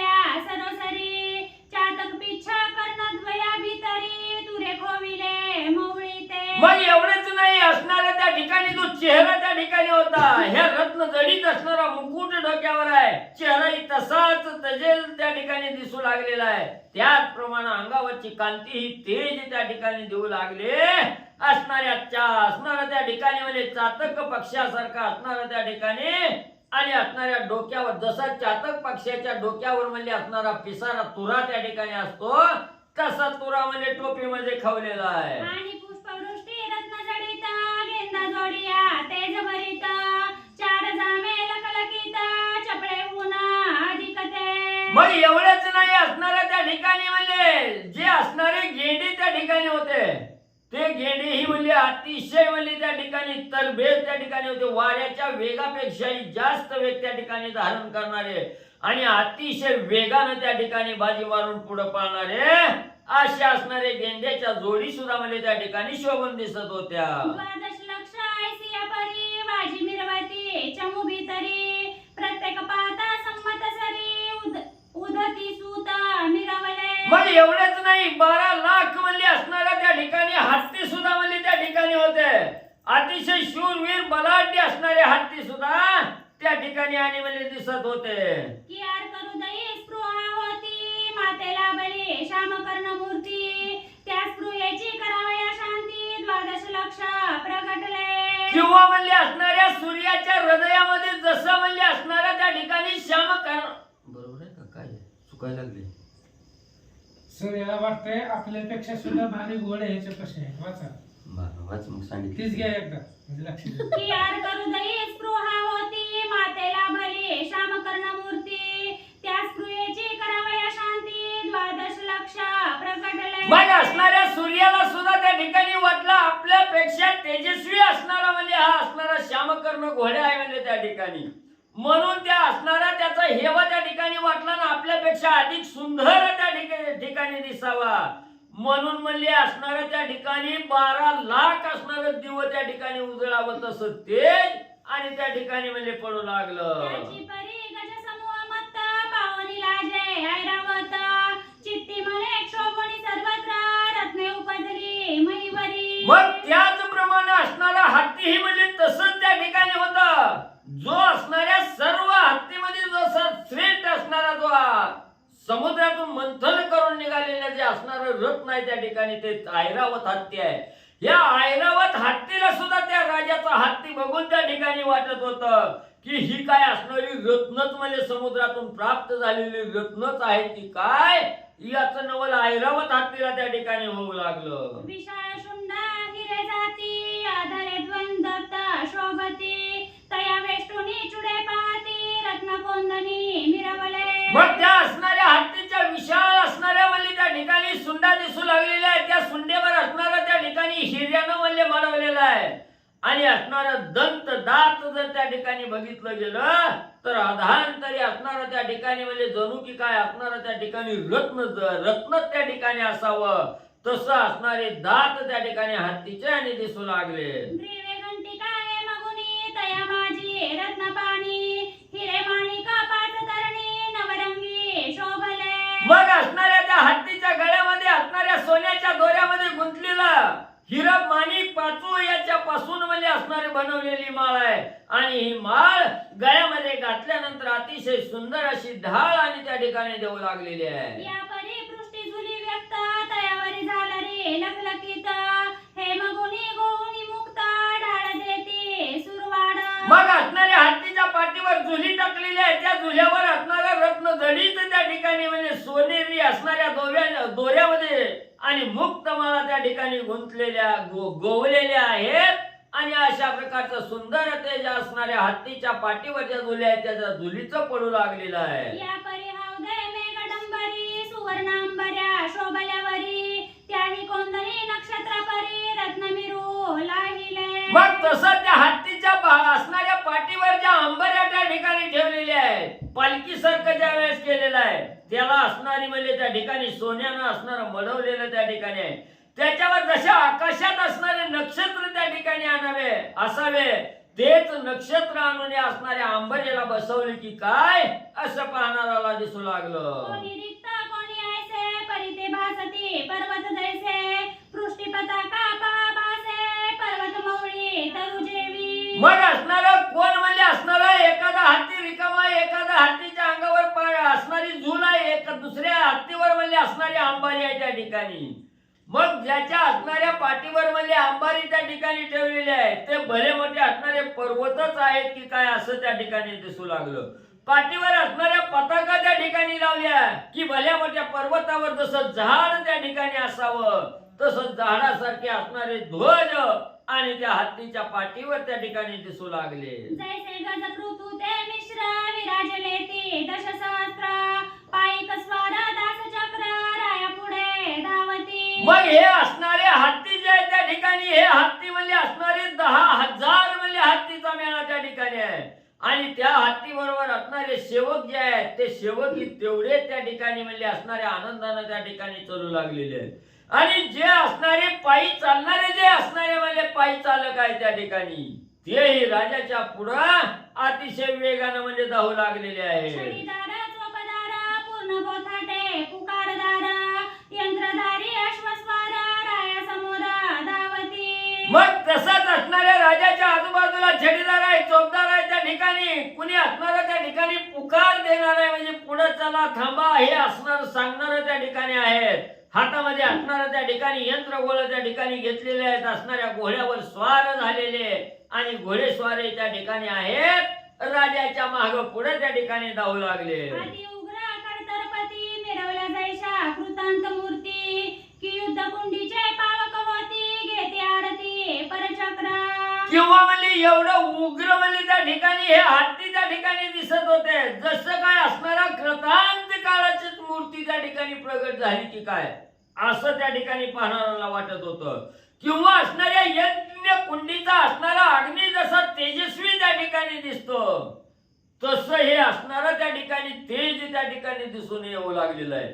आणि जे काही परचक्र त्या ठिकाणी हे परचक्र या यज्ञ कुंडाचा असणारी जी आरती आहे त्या आरती घेण्यासाठी म्हणजे येतात. या परी रावतो कृपाळ शोभे जैसा तमाल नीळ बरवेपणी अति जळाळ कंदर्पपंती मिरवितसे. मग असा हा राजा आहे त्या ठिकाणी सर्व प्रजेवर कृपा करणारा कृपाळ असणारा राजा आहे. जसा काय असणारे महादेवजी त्या ठिकाणी असावे असं त्या ठिकाणी त्याच्या अंगी असणारं कंदर्प आहे तसा असणारा त्या ठिकाणी मदनाचा पुतळा असा राजा त्या ठिकाणी आणि दिसू लागला. स्वरूप लक्षणी गोपीचंद समता न पावे आणि गौड वृंद चंद्रचूडा मन्या लागी आबाद कलंक देही म्हणून. मग असा हा स्वरूप लावण्य खान त्या ठिकाणी असणारा गोपीचंद आहे. ह्या गोपीचंदाची बरोबरी कुणालाही म्हणजे त्या ठिकाणी करता येत नव्हती. एवढा असणारा त्या ठिकाणी कसल्याही प्रकारचा असणारा कलंक या असणाऱ्या गोपीचंदाच्या देहाच्या ठिकाणी आणि म्हणले नव्हता. दृष्टांत संमत देखा तरी तोही तीव्र दाहकपंता चपला तेजा परी ब्याड्या चित्ता मेघा माझी दडताती. मग असणाऱ्या सूर्याचा दृष्टांत त्या ठिकाणी द्यायचा म्हटलं गेलं तर सूर्याजवळ सुद्धा असणारी समता त्या ठिकाणी नाही. तो असणारा कधी दाहक होतो कधी शांत त्या ठिकाणी असतो. म्हणून सूर्याजवळ दाहकता आहे तशी असणाऱ्या ह्या म्हणजे गोपीचंदा असणाऱ्या जवळ म्हणजे दाहकता त्या ठिकाणी नव्हती. तो शीतल त्या ठिकाणी होता. आणि असणाऱ्या विजेची उपमा त्या ठिकाणी तेजाविषयी द्यायची म्हटलं तर असणारी वीज ही म्हणजे त्या ठिकाणी एका क्षणात म्हणजे बिहून गायब त्या ठिकाणी होते आणि ढगाच्या आड जाऊन त्या ठिकाणी लपते. तसा गोपीचंद नव्हता. पैसा नव्हे हा रूपनाथ दिव्य रूपी सद्गुण भरित धर्म औदार्य सौभाग्यवंत विजय लक्ष्मी मिरवितसे. मग तसा हा असणाऱ्या म्हणजे सूर्याची बी उपमा देण्यासारखा राजा नव्हता. असणाऱ्या म्हणजे चपळ असणाऱ्या विजेची असणारी उपमा द्यायची म्हणलं तर तसा राजा म्हणजे हा असणारा गोपीचंद त्या ठिकाणी नव्हता. दिव्य रूप असणारा त्या ठिकाणी आणि सद्गुण भरीत सर्व गुणांनी असणारा त्या ठिकाणी संपन्न असणारा राजा होता. धर्मदान करण्यामध्ये ही औदार्यवंत असणारा सौभाग्यवंत असणारा राजा गोपीचंद त्या ठिकाणी होता.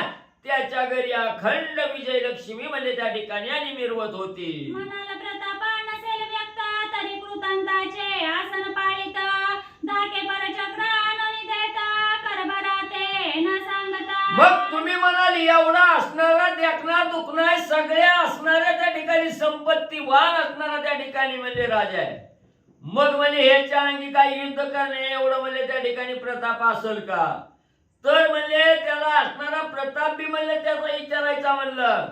तर जे शत्रू आहे त्या ठिकाणी, दुसऱ्या राज्याचे जे असणारे शत्रू आहे त्या ठिकाणी, हे शत्रू एवढं म्हणजे त्या ठिकाणी गोपीचंदाला भीत होती. त्यानं मागायच्या आधीच म्हणजे सगळा करभार आणि आणून म्हणजे गोपीचंदाला देत होते. या परिवर्णिता शरीर पुष्टी तरी मनवितासे महिते जेठी शतजेठी मही फुटी लावणीया रगडतसे. मग पुन्हा माणसाला असणाऱ्या शरीराची जर असणारी त्या ठिकाणी रचना सांगायची म्हटलं तर तो शरीरानं बी दुष्ट पुष्ट त्या ठिकाणी होता. ह्या असणाऱ्या पृथ्वीला 100 वेळा म्हणजे त्या ठिकाणी रगडण्याची ताकद म्हणजे त्याच्या अंगी आणि त्या ठिकाणी होती. या पर्याणी कल्पाल चित्ती की तू की स्थावर झाली शक्ती तरी भोगीत नसेल कामरती विषयासक्त नसेल तो. मग पुन्हा त्या ठिकाणी म्हणजे असणाऱ्या त्या ठिकाणी मनात शंका येईल की एवढं धन दौलत सगळं ऐश्वर्य त्या ठिकाणी म्हणजे असणाऱ्या राजाला आहे. मग म्हणजे तो असणारा त्या ठिकाणी म्हणजे बायका लेकरं काही म्हणजे त्या ठिकाणी नसल आणि कशाला म्हणजे असणारे एवढी धन संपत्ती असली की कशाला म्हणजे विषयामध्ये त्या ठिकाणी गुरफटून जाईल. तर असं बी कोणाच्या मनाला वाटलं असेल तर सांगतो. तरी धर्मपत्नी शुभाननी आस्ती नक्षत्र तेज प्रखरणी खंजिरीट मृग पंकज नयनी चंद्राकृती मिरवल्या. तर म्हणजे तो असणारा त्या ठिकाणी म्हणजे एवढा जरी लवादमा असला तरी असणारा प्रपंचाचं रहाट गाडगा त्या ठिकाणी चालितो. त्याला असणारी धर्मपत्नी आहे त्या ठिकाणी. नक्षत्र तेजासारखं तेज त्या ठिकाणी आहे. एवढंच नाही जणू की काय असणारं हरणाचं असणारं डोळं त्या ठिकाणी असावं किंवा असणाऱ्या म्हणजे कमळाची पाकळी त्या ठिकाणी जशी सुकुमार आहे तशी त्याची असणारी पत्नी चंद्रासारखी तेजस्वी त्या ठिकाणी आहे. चित्तज्ञ परमा चातुर्य खानी यावरी षडशत शुभाननी भोगगणा जया लावणी राजंकी मिरवल्या. मग एवढंच नाही असणाऱ्या चित्ताच्या ठिकाणी ज्ञानी असणारी चातुर्याची खान असणारी अशी बी असणारी पत्नी आहे त्या ठिकाणी. आणि एक नाही म्हणजे असणाऱ्या 1600 बायका म्हणजे त्या ठिकाणी त्याला आहेत म्हणजे त्या ठिकाणी. आणि एवढ्या 1600 बायकामध्ये असणारा राजा मुखरण म्हणून त्या ठिकाणी दिसू लागला. परी ते पाहता स्वरूप खानी की कामाची सांडावा आवळणी की उर्वशीच्या पंगती आणोनी दासी मिरवती तिला त्या. मग एवढं असणारं म्हणजे त्या ठिकाणी या असणाऱ्या गोपीचंदाच्या पत्नीच्या स्वरूपाचं वर्णन त्या ठिकाणी करायचं म्हटलं तर मदनाला सुद्धा लाज त्या ठिकाणी वाटल. असणारा कामच म्हणजे हिच्यावरून त्या ठिकाणी वळवून टाकावं की काय, किंवा असणाऱ्या ज्या स्वर्गाच्या असणाऱ्या उर्वशी त्या ठिकाणी आहेत ह्या उर्वशी सुद्धा तिच्या दासी म्हणजे त्या ठिकाणी होतील. एवढी स्वरूपाची असणारी खान आणि म्हणजे त्याची असणारी पत्नी त्या ठिकाणी होती. गजकामिनी चपला अबळा तेजला जविती पावनी चपळा शृंगार भरिता सती सकाळा चंद्र रात्री नक्षत्री. मग गजगामिनी असणारी हाताच्या चालीप्रमाणे चाल त्या ठिकाणी करणारी ना अतिशय तेजस्वी चपला असावी तशी त्या ठिकाणी असणाऱ्या विजेला सुद्धा असणार लाजवून त्या ठिकाणी सोडील अशी श्रंगार भरीत असणारी चंद्र असणाऱ्या पौर्णिमेच्या रात्रीचा जसा चंद्र त्या ठिकाणी तेजस्वी असावा अशी तेजस्वी असणारी त्या ठिकाणी आणि म्हणली त्याची पत्नी आणि होती. हेला पट्टणी विराजित जयाची माता सद्गुण भरित मैनावती विराजली. मग असो म्हणजे असा हा असणारा राजा हेला पट्टण नगरीचा त्या ठिकाणी होता. काय नाव सांगितलं तो? गोपीचंद मैनावती वडील त्याचा स्त्रीलोचन राजा. मग म्हणजे असा हा हेला पट्टण राजाचा असणाऱ्या नगरीचा राजा म्हणजे त्या ठिकाणी स्त्रीलोचन राजा होता आणि त्याची असणारी सद्गुण भरीत असणारी पत्नी मैनावती म्हणले होती. सती मैनावती कोणे एके दिवशी उपरीवरती दिशाने हाडी सहज स्थिती जालिंदराते देखिले. मग अशी ही सत्य पतिव्रत असणारी मैनावती कोणी एके दिवशी आपल्या असणाऱ्या बंगल्यावर महाडीवर म्हणले त्या ठिकाणी वरी गेलेली आहे. सगळ्यात वरी त्या ठिकाणी गेली. सहज आकाशातलं वातावरण त्या ठिकाणी निहाळू लागली. सगळीकडे नजर फिरवून त्या ठिकाणी बघितलं त्यावेळेस असणाऱ्या जालिंदरनाथावर लक्ष आणि मैनावतीचं म्हणले गेलं. ऋणभार धरमौळी मुक्त अधिका समान ग्राममेळी मार्गी येतासे पुढारा. मग असणारा माडीवर गेलेल्या माडीवरनं असणारा खाली त्या ठिकाणी आकाशात बघत असताना खाली नजर गेली. नजर गेल्याबरोबर जालिंदरनाथ त्या ठिकाणी आलेले दिसले.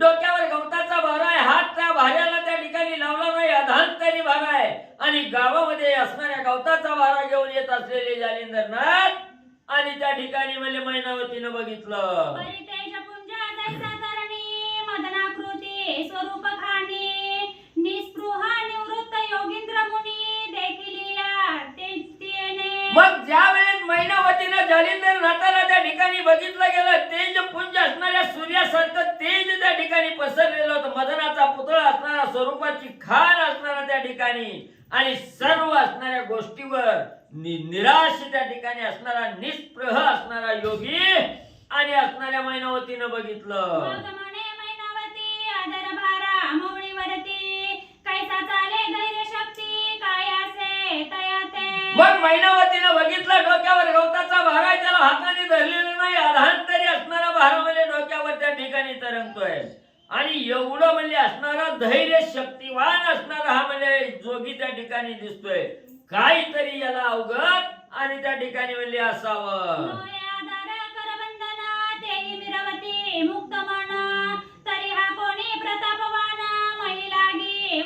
मग मनाच्या ठिकाणी मैनावतीने विचार केला. असणारा त्या ठिकाणी गवताचा भारा डोक्यावर आहे, पण त्या असणाऱ्या भाऱ्याला म्हणजे हात सुद्धा म्हणजे त्या ठिकाणी लावला नाही आणि मनही मुक्त त्या ठिकाणी, मनही कशात म्हणजे त्या ठिकाणी गुंतलेलं दिसत नाही.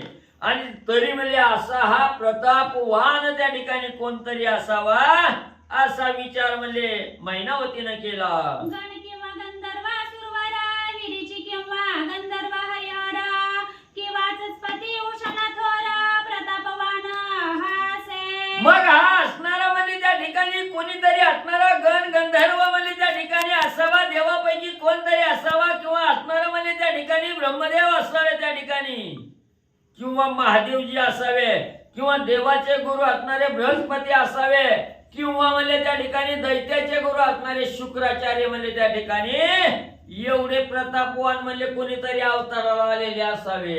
परिसदृढ आराधनी भक्ती मिरवून हृदय सार्थक गती प्रसन्न करुणी चित्त भगवती अचळ पद वरावे. मग म्हणले हा असणारा हातही म्हणजे त्या भाऱ्याला लावले नाहीत. आधांतरी भारा डोक्यावर आहे की जसं पुढे जाईल तसं भारा बी म्हणजे डोक्यावर त्या ठिकाणी जात आहे आणि ही सर्वसाधारण आपल्या सारख्याच म्हणजे एवढं म्हणजे त्या ठिकाणी होणं कठीण आहे म्हणजे. म्हणून हे ज्या वेळेस ज्याला म्हणजे त्या ठिकाणी साधता येतो तो अवतारी पुरुष त्या ठिकाणी असावा, जोगी त्या ठिकाणी असावा असा विचार मैनावतीने केला. मनाच्या ठिकाणी विचार केला की आता म्हणजे याचं असणारं चरण म्हणजे आपण त्या ठिकाणी धरावं, म्हणजे यांची असणारी मनोभावे आराधना त्या ठिकाणी करावी आणि याच्या संख्येला लागल्यानंतर आपल्या नरदेहाचं सार्थक म्हणजे त्या ठिकाणी होईल आणि आपलं सार्थक नर या देहाचं त्या ठिकाणी करायचं असेल त्या ठिकाणी तर असणारी चित्त भगवती आधी चित्ताला त्या ठिकाणी प्रसन्न करून घ्यावं लागतं आणि नंतर या साधकाला आपण त्या ठिकाणी आराधना करून त्या ठिकाणी पावन करून घ्यावं आणि आपलं अढळ पद जे आहे त्या ठिकाणी हे असणार वैकुंठ आहे, ह्या वैकुंठाच्या ठिकाणी पोचावं असा विचार मैनावतीनं केला. ऐसा विचार करोनी मनी परिचारिके पाचारोनी तेही सद्विवेकी सज्ञान प्राज्ञी जगा माझी मिरवित असे. मग आता काही करायचं, या असणाऱ्या जोग्याच्या नादाला त्या ठिकाणी लागायचं, त्याची असणारी भक्ती त्या ठिकाणी करायची आणि आपण वरून म्हणजे त्या ठिकाणी घ्यायचं आणि या जोग्याच्या संगतीला त्या ठिकाणी लागलं तर हा असणारा देह सार्थकी त्या ठिकाणी लागणार आहे आणि आपण मोक्षाला त्या ठिकाणी जाणार आहे असा विचार केला. लगेच असणाऱ्या ज्या सेविका होत्या, दासी होत्या, त्या परिचारिकेला असणाऱ्या मैनावतीनं त्या ठिकाणी बोलवून घेतलं आणि जशी असणारी सद्विवेकी मैनावती आहे त्याच पद्धतीनं तिच्या असणाऱ्या सेविकाही त्या ठिकाणी आणि म्हणले होत्या. सन्मुख उभी कर संपुटी जोडून बोले वाघवटी कवनार्थ उदेला पोटी निवेदावा महाराजनी. मग अशा या सद्विवेकी असणाऱ्या प्राज्ञी असणाऱ्या त्या ठिकाणी स्त्रिया होत्या किंवा दासी त्या ठिकाणी होत्या. राणीचा निरोप केला, धावतच असणाऱ्या दासी त्या ठिकाणी आल्या. राणी साहेबांच्या पुढं मैनावतीच्या पुढं हात जोडून त्या ठिकाणी उभा राहिल्या आणि बोलू लागल्या, राणी साहेब कशासाठी आम्हाला बोलवलं, लवकर म्हणले आज्ञा सांगा.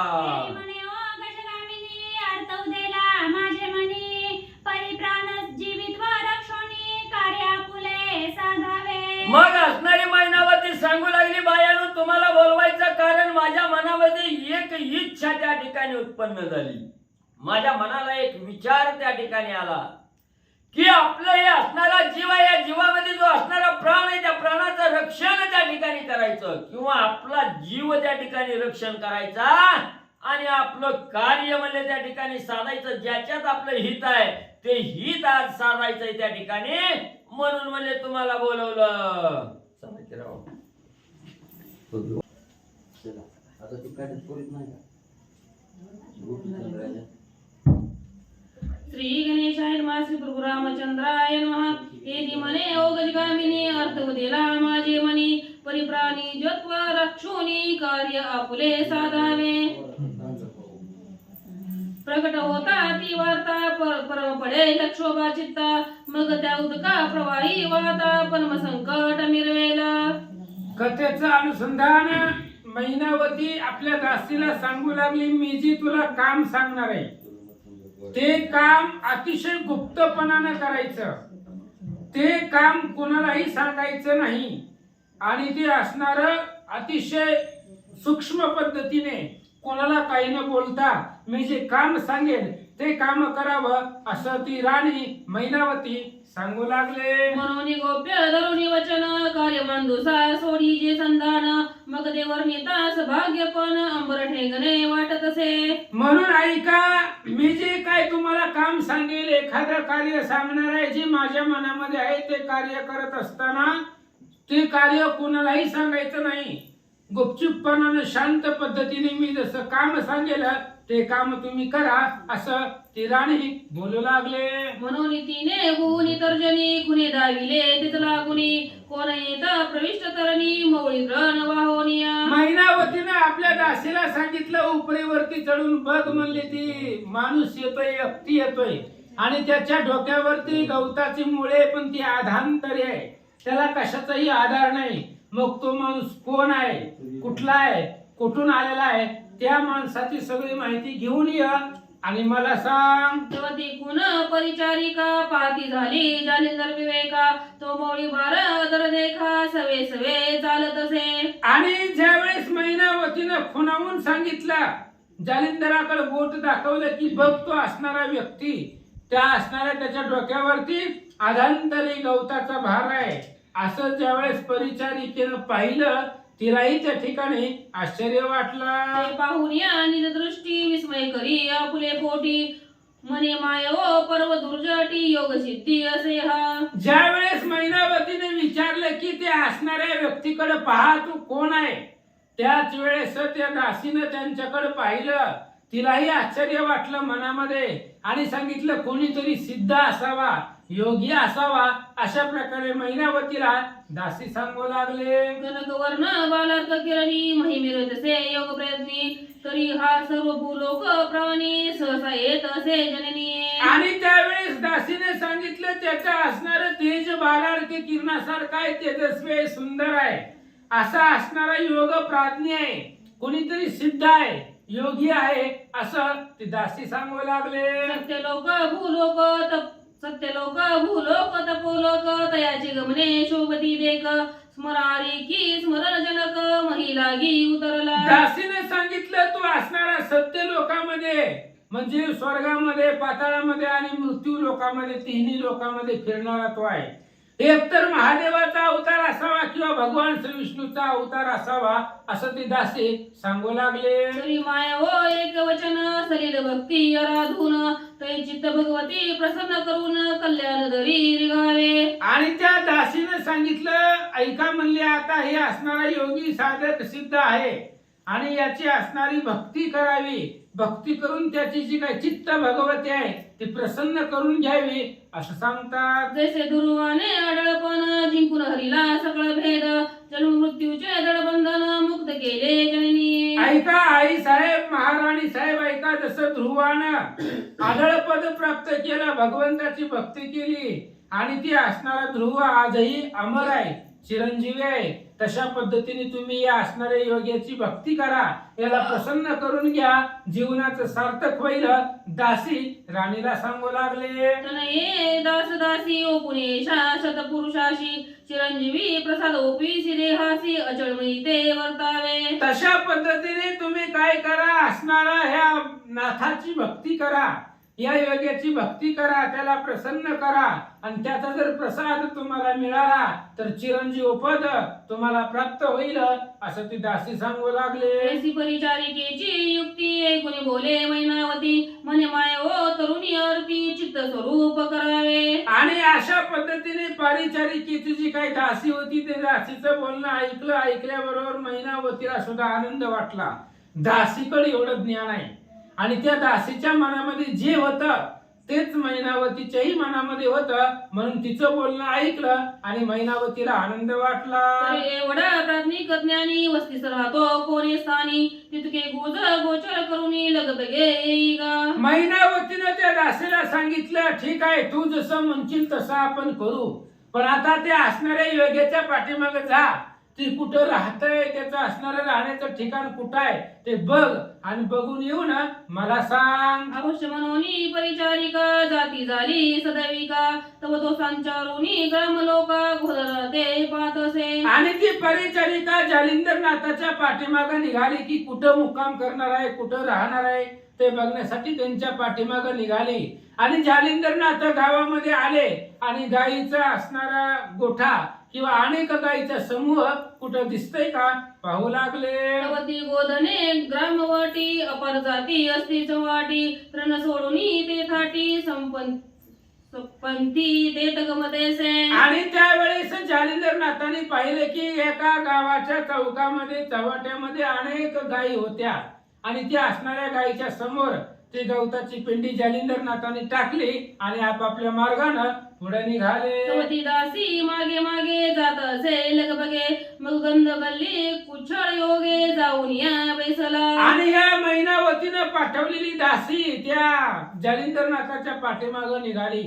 जालिंदरनाथांनी ती असणारी गवताची पिंडी गायींना टाकली आणि आपल्या ठिकाणावरती एक गल्ली होती, कुष्ठळ गल्ली, सगळ्या गावाची घाण त्या असणाऱ्या गल्लीमध्ये यावी अशा प्रकारच्या वाईट जागेवरती दुर्गंधीमध्ये जाऊन बसले. ते क्षण एक उभी राहून फात त्याचे अचळपण, सूर्य पावे तो अस्तमान अचळ स्थान रक्षिले. मग त्या दासीनं पाहिलं की ही नेमकं इथंच राहतंय का अजून दुसरीकडे कुठं जाणार आहे, म्हणून सूर्य मावळण्यापर्यंत वाट पाहिली त्या दासीनं.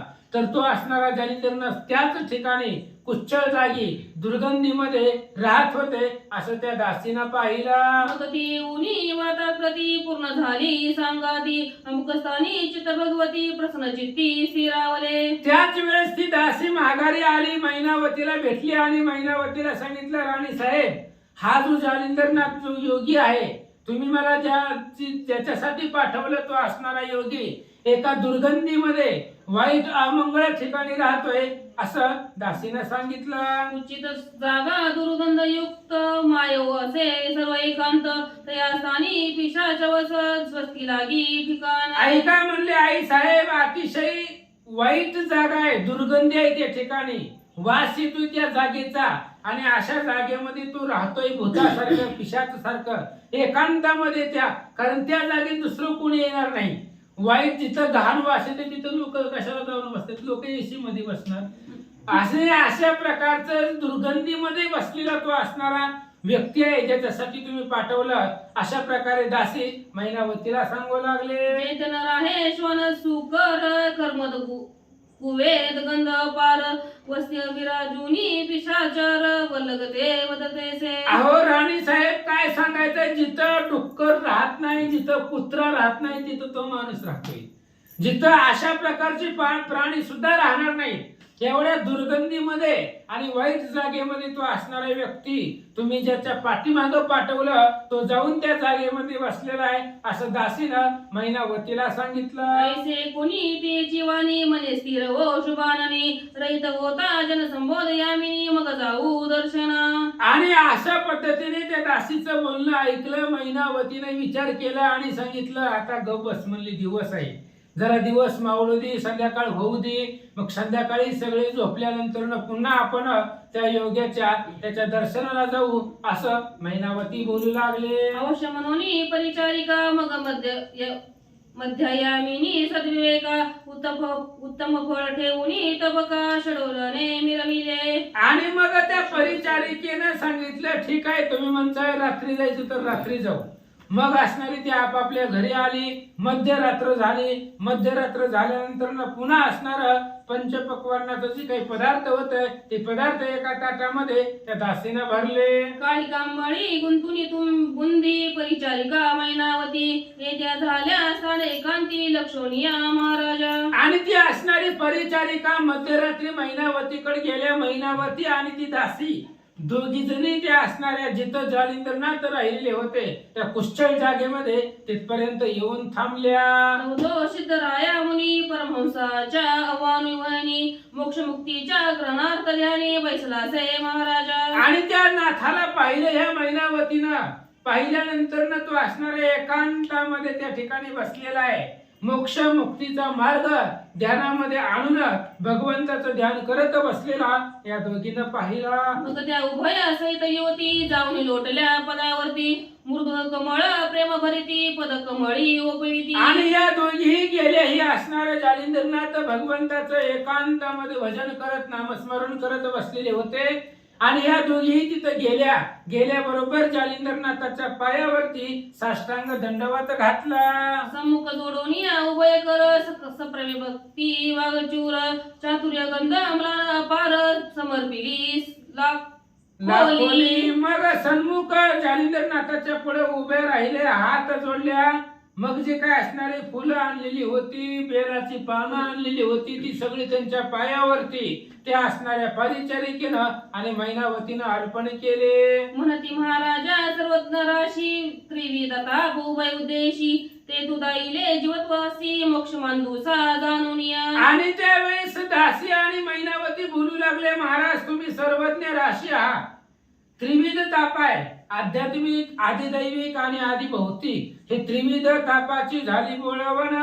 हे त्रिविध ताप तुम्ही घालवले मोक्ष मार्गाच्या उद्देशानं. तुम्ही असणार भगवंताचं नामस्मरण करत बसला असं दोघी जणी बोलतात. त्रेशिया तपोधरी समय जलदा लक्ष्मी अंतरी कल्पना सदनांचा पेटला भारी विद्वाया पातलो. म्हणून महाराज अशा पद्धतीने तुम्ही तप करत आहात आणि ती तप पाहून आमच्या मनामध्ये सुद्धा विकल्पानं घर केलेलं आहे. विकल्प रूपी असणारा वनवा आमच्या मनामध्ये पेटला आणि तो विकल्प रूपी वनवा घालवण्यासाठी तुमच्या पाशी आलो. औदर्याचे पाहुणी मुख त्रिविध तापांचा सफळ पावक विजून या चित्तमही ते पीक ब्रह्मकर्णी पिकावे. महाराज तुमचं औदार्याचं मुखचंद्र पाहिलं, तुमचं धैर्य पाहिलं आणि धैर्य पाहून आमच्या मनातला त्रिविध जो ताप आहे तो त्रिविध तापाचा आग्नी शांत करण्यासाठी विझवण्यासाठी तुमच्या पाशी आलो. तुम्ही तो विझवा. सत्यांचे वागुत्तर प्रविष्ट होता निशिकर त्याने करुणी चित्त सागर आनंद लहरी दाटला. आणि अशा पद्धतीने त्या दासीचं आणि मैनावतीचं बोलणं जालिंदरनाथांनी ऐकलं. ऐकल्याबरोबर त्यांच्याही मनाला आनंद वाटला. दाटला परी संकोचित चंद्र आकाशी उदिल महित तरी भक्तिपंथिका चक्रवात असता चळी योजिला. आणि त्यांना आनंद वाटला जालिंदरनाथाला त्या मैनावतीचं बोलणं ऐकून. पण विचार केला ही खरंच भक्त आपली बनणार आहे, हिला खरंच मोक्ष मार्गाला जाण्याची इच्छा आहे, ही तिची परीक्षा घ्यावी अशा प्रकारचा विचार जालिंदरनाथाच्या मनामध्ये आला. आणि काय करतात चित्ता योजिनीनाथ दाविता झाला तीव्र वार्ता मैनावतीचे सफळ चित्ता किंवा कासोटी पाहतसे. आणि नाथांनी विचार केला, जालिंदरनाथांनी मनामध्ये विचार केला ह्या मैनावतीची भक्ती पाहू आपण. कसोटी पाहू, तिची परीक्षा घेऊ.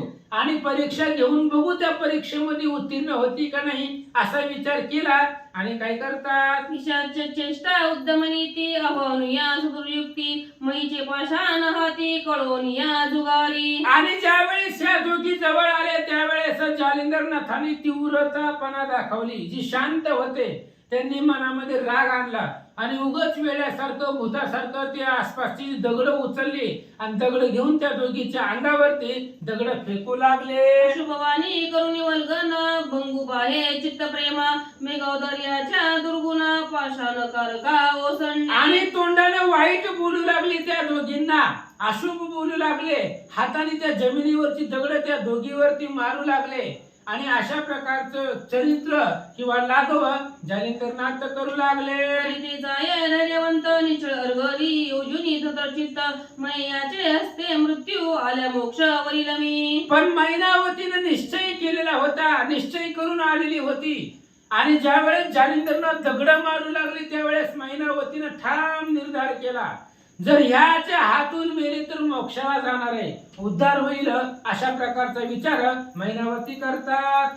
ऐसे योजनी सद्र मांडी बैसरी ठाव कदा न सांडी जैसा पर्वत चळवी भांडी मेघधारा न गणोनी. अशा प्रकारचा विचार मनामध्ये केला आणि तिथं मांडी घालून मैनावती बसली. जसा एखादा पर्वत अचळ राहावा आणि त्या पर्वतावरती पावसाच्या किती जरी धारा पडल्या, मोठा पाऊस पडला तरी त्या पर्वताला काही होत नाही, किंवा कृष्णावतारामध्ये दगडाचा पाऊस पडला तरी त्या पर्वताला काही होत नाही. तशा प्रकारे अचळ पद्धतीने महाराजांच्या समोर मैनावती बसले. परितोनाथ जालिंदर ओसंडिता पाषाणपूर परिती रमा वज्राकार अचळ पाहुनी दोषला. पण जालिंदरनाथ मोठमोठे दगड घेऊन हातामध्ये बसलेली एवढी दगड घेऊन मैनावतीच्या अंगावरती फेकू लागले, मैनावतीला मारू लागले. पण मैनावतीचं ते आचळपण पाहिलं, मैनावतीची ते असणारा दृढ निश्चय पाहिलं, धैर्य पाहिलं आणि जालिंदरनाथाला आनंद वाटला.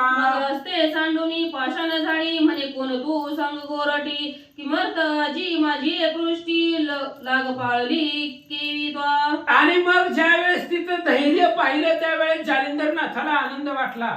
मग तिच्या अंगावरची दगड होती, मांडीवरची दगड पडलेली होती, ती दगड जालिंदरनाथाने स्वतः तिच्या अंगावरची काढली आणि तिला विचारलं, तू कोण आहे आणि कशासाठी इथं आली, कशासाठी माझा पाठलाग करत आली, सांग. दुर्गंधी गल्ली ओंगळीत आहे उगाची जमी पिशाच येत तरी तुझ पेटला किमर्थ अर्थ का मानळे दाटला. जालिंदरनाथाने विचारलं, मी या दुर्गंधीमध्ये बसलोय, कुश्चल जागी बसलोय, वाईट जागेमध्ये बसलोय का?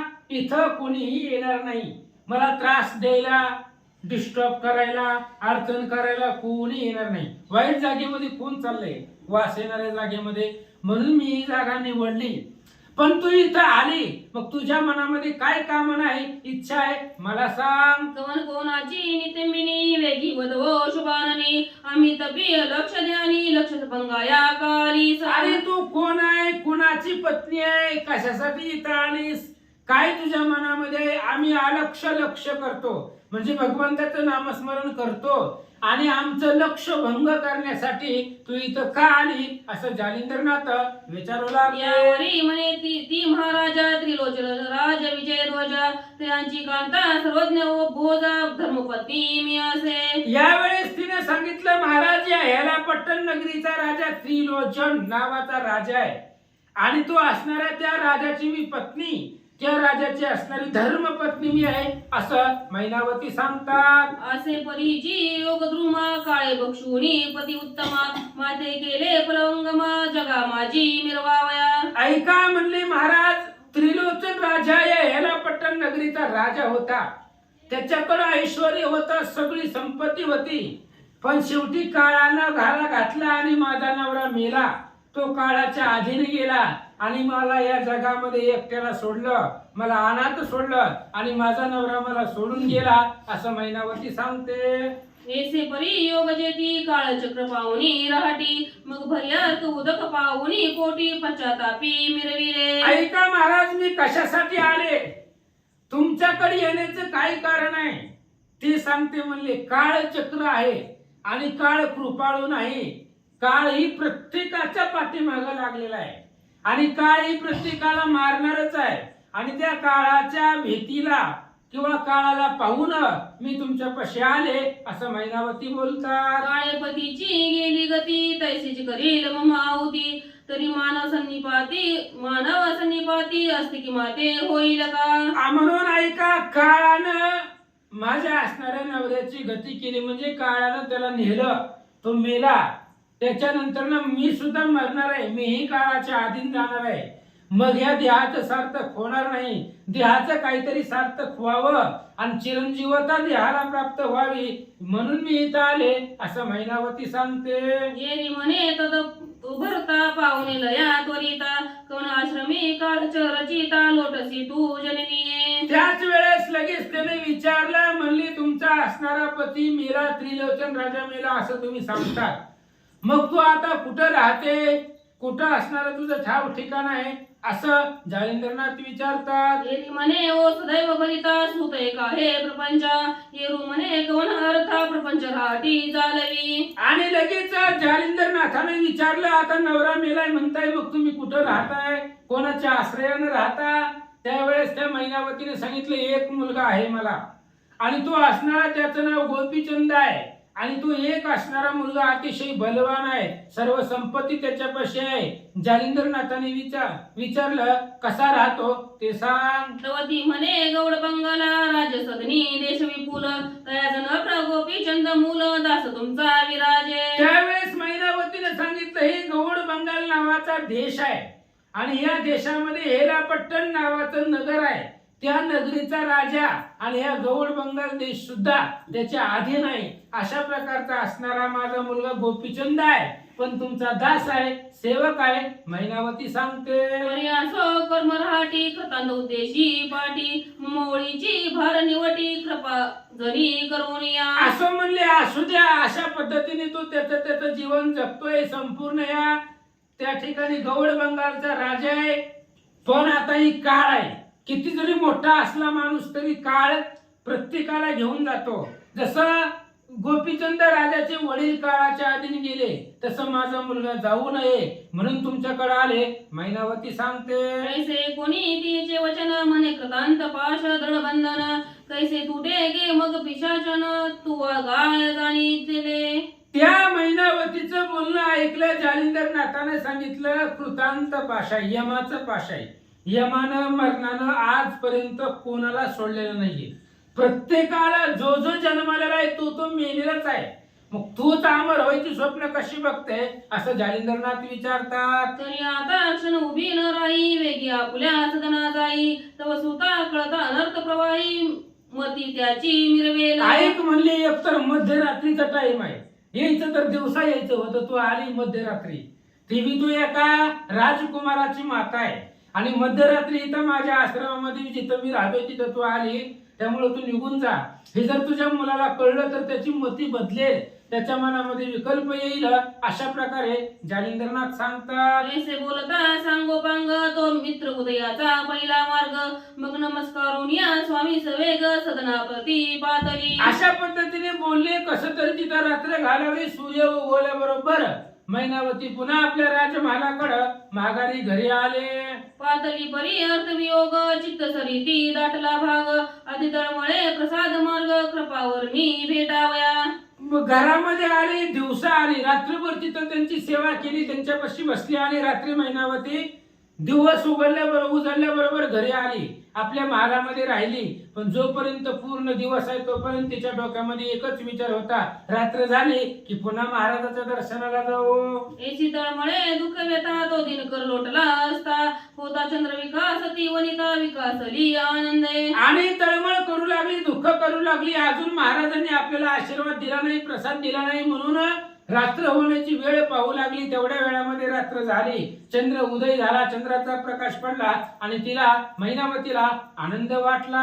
पुन्हा येऊन या परिचारिका तेथे आली सदैविवेका द्रढी पाहुनी योग मृगांका चरणी माता ठेवीत पुन्हा मध्यरात्र झाल्यानंतर त्याच दासीला मैनावतीनं सोबतीला घेतला आणि जिथं जालिंदरनाथ वाईट कुष्ठळ जागेमध्ये राहत होते तिथपर्यंत गेले आणि बघितल्याबरोबर नमस्कार केला.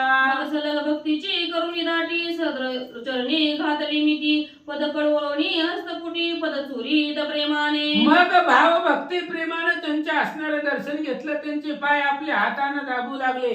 पायावरती साष्टांग दंडवत घातलं. चरणावरती मिठी घातली आणि त्यांचे पाय आपल्या हातानं दाबू लागले. त्याची सेवा दोन प्रहर करीत भग्य लीला प्रभाकर ते पाहुनी नमस्कार स्वामी करुणा उठत असे. आणि 2 प्रहर रात्रीपर्यंत त्यांनी असणाऱ्या जालिंदरनाथाची सेवा केली. त्यांचे पाय दाबायचे.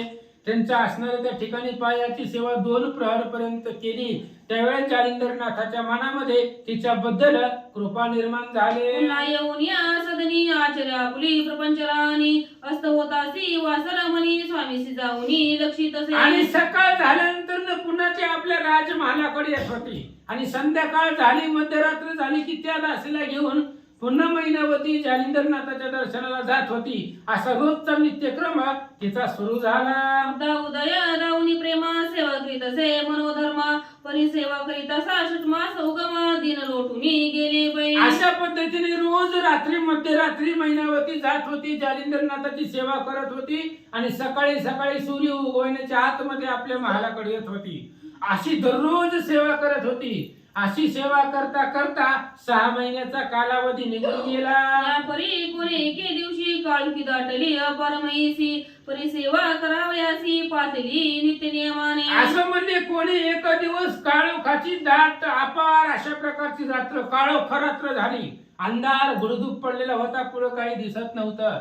पण तेवढ्या अंधारामध्ये सुद्धा स्वामींची जालिंदरनाथाची सेवा करण्यासाठी मैनावती निघाले. तवती मूर्धनी खाली अंक ठेवून या देत असे टेक त्या सन्निध योगी नायक काय करीत झाला पै. आणि ते मैनावती आल्याबरोबर जालिंदरनाथ झोपलेले होते. त्यांचं असणारं डोकं घेतलं आणि आपल्या मांडीवरती मैनावतीनं ठेवलं आणि त्यांचं असणारं डोकं हातानं दाबू लागली. हे जालिंदरनाथानं पाहिलं.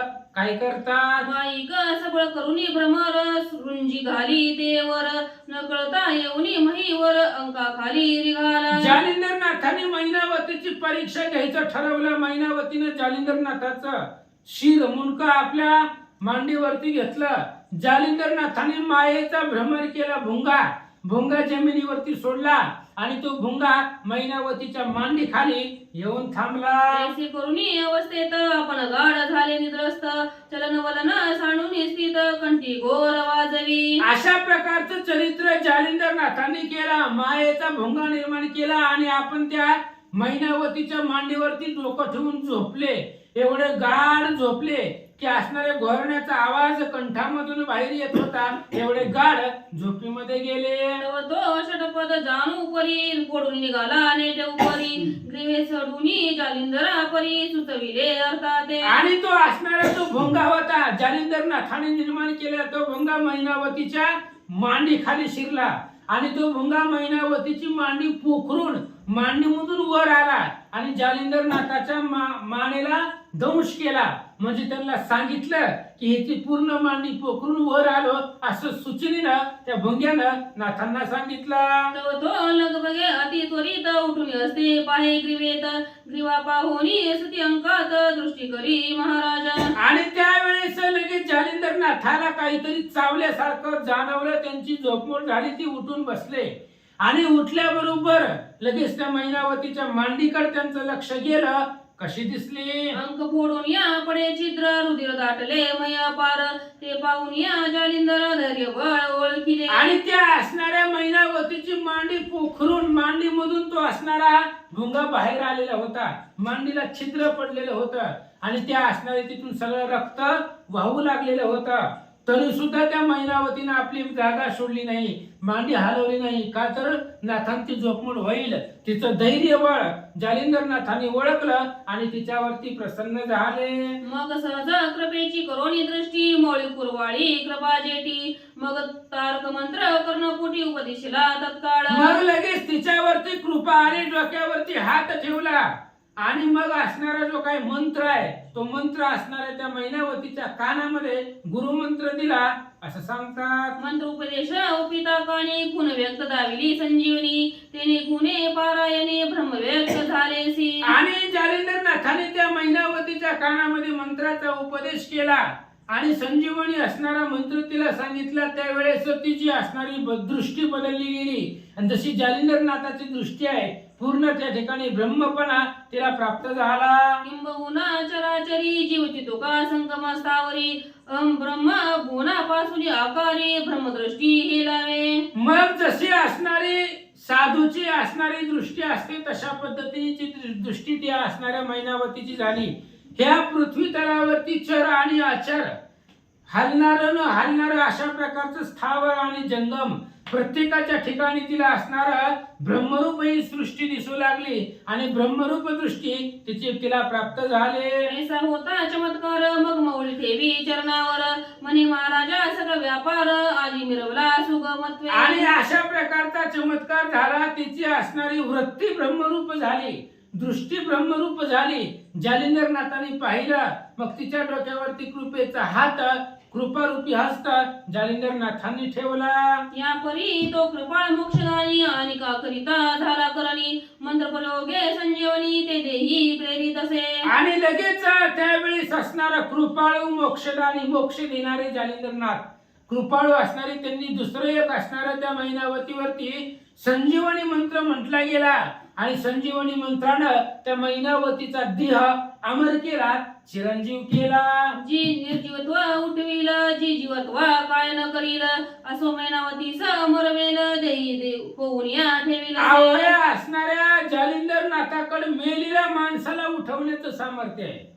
जरी माणूस मेला तरी त्याला जीवदान देण्याचं सामर्थ्य यांच्याकडे आहे. मग ती तर मैनावती जिवंत होती म्हणून तिला असणारा अमर संजीवनी मंत्रानं तिला चिरंजीव करून टाकलं. जैसे रामे दान खुशी चिरंजीव केले विभीषणापाशी तनये मैनावतीसी श्री जालिंदरने पूर्वी केले. भगवान श्रीरामचंद्रांनी विभीषणाला राक्षस कुळामधला असून त्याच्यावरती कृपादृष्टी केली आणि विभीषणाला चिरंजीव केलं.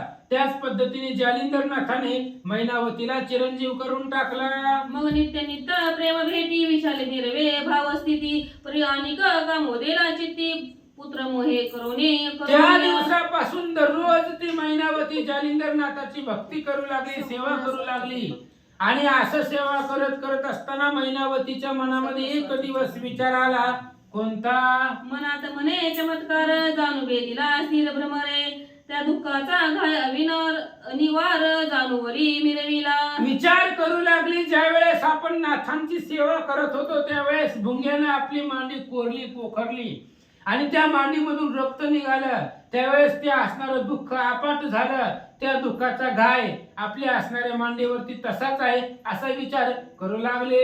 घाय पडता निवार शुद्धाचा लोटला पूर तयावरी स्पर्शिता कर जैसे तैसे मिरविली. आणि ज्या वेळेस तिच्या मांडीवरती ती असणारा जे काही घाव झालेला होता, छिद्र पडलेलं होतं, ती असणारं छिद्र तसंच होतं. म्हणून तिने असणाऱ्या जालिंदरनाथाने तिच्या मांडीवरती हात फिरवला. पूर्वी जशी मांडी होती तशी तिची मांडी झाले. तरी सध्या चमत्कार झाला मम दृष्टी गोचर आणि केले सनातन सार ब्रह्म व्यक्ती पारायण. आणि मग लगेच ती मैनावती सांगू लागली, महाराज मला आता तुम्ही जसं चिरंजीव केलं, माझा देह जसा अमर केला तसाच असणारा देह सुद्धा सनातन विचार जशी माझी आहे, जसं मला ब्रह्मपणा निर्माण झाला तसंच ही ब्रह्मपारायण माझ्या मुलाला करावं असं मैनावती बोलते. तरी चिरंजीव पद देऊनी माते अचल केले तरी लोक्याते याची रीती माझ्या सुखाते होते तरी फार बरवे. ऐका महाराज, मला तुम्ही चिरंजीव केलं, चिरंजीव पद देऊन टाकलं, अमर केलं. पण जसं माझ्या देहाला तुम्ही चिरंजीव केलं तसंच माझा मुलगा आहे गोपीचंद आणि त्या गोपीचंद राजाला सुद्धा त्यालाही तुम्ही अमर करावं, चिरंजीव करावं असं मला वाटतं. ऐसी योजुनी दृढ मानसी वियोग व्यथा वारी देहासी ती व्यथा नरहरी वंशी धुंडी सूत मारू सांगे. असं म्हणले. अशा प्रकारचा विचार मैनावतीनं जालिंदरनाथाला सांगितला की आता माझ्या मुलाला सुद्धा अमर करायचं. अशा प्रकारचा विचार तिनं मनामध्ये केला आता त्या असणाऱ्या मुलासाठी काय काय प्रयत्न करेल, त्या मुलाला अमर करण्यासाठी मैनावती काय करेल ते चरित्र उद्याच्या अध्यायात ऐका. स्वस्ती श्री भक्ती कथा सार सम्मत गोरक्ष काव्य किमी आगार सदा परिसोत भाविक चतुर तृतदय गोडार्पण कृष्णार्पण नमस्ते. पंढरीनाथ विठ्ठल श्री ज्ञानदेव तुकाराम पंढरीनाथ भगवान की जय, श्री नवनाथ महाराज की जय. अवधूत चिंतन श्री गुरे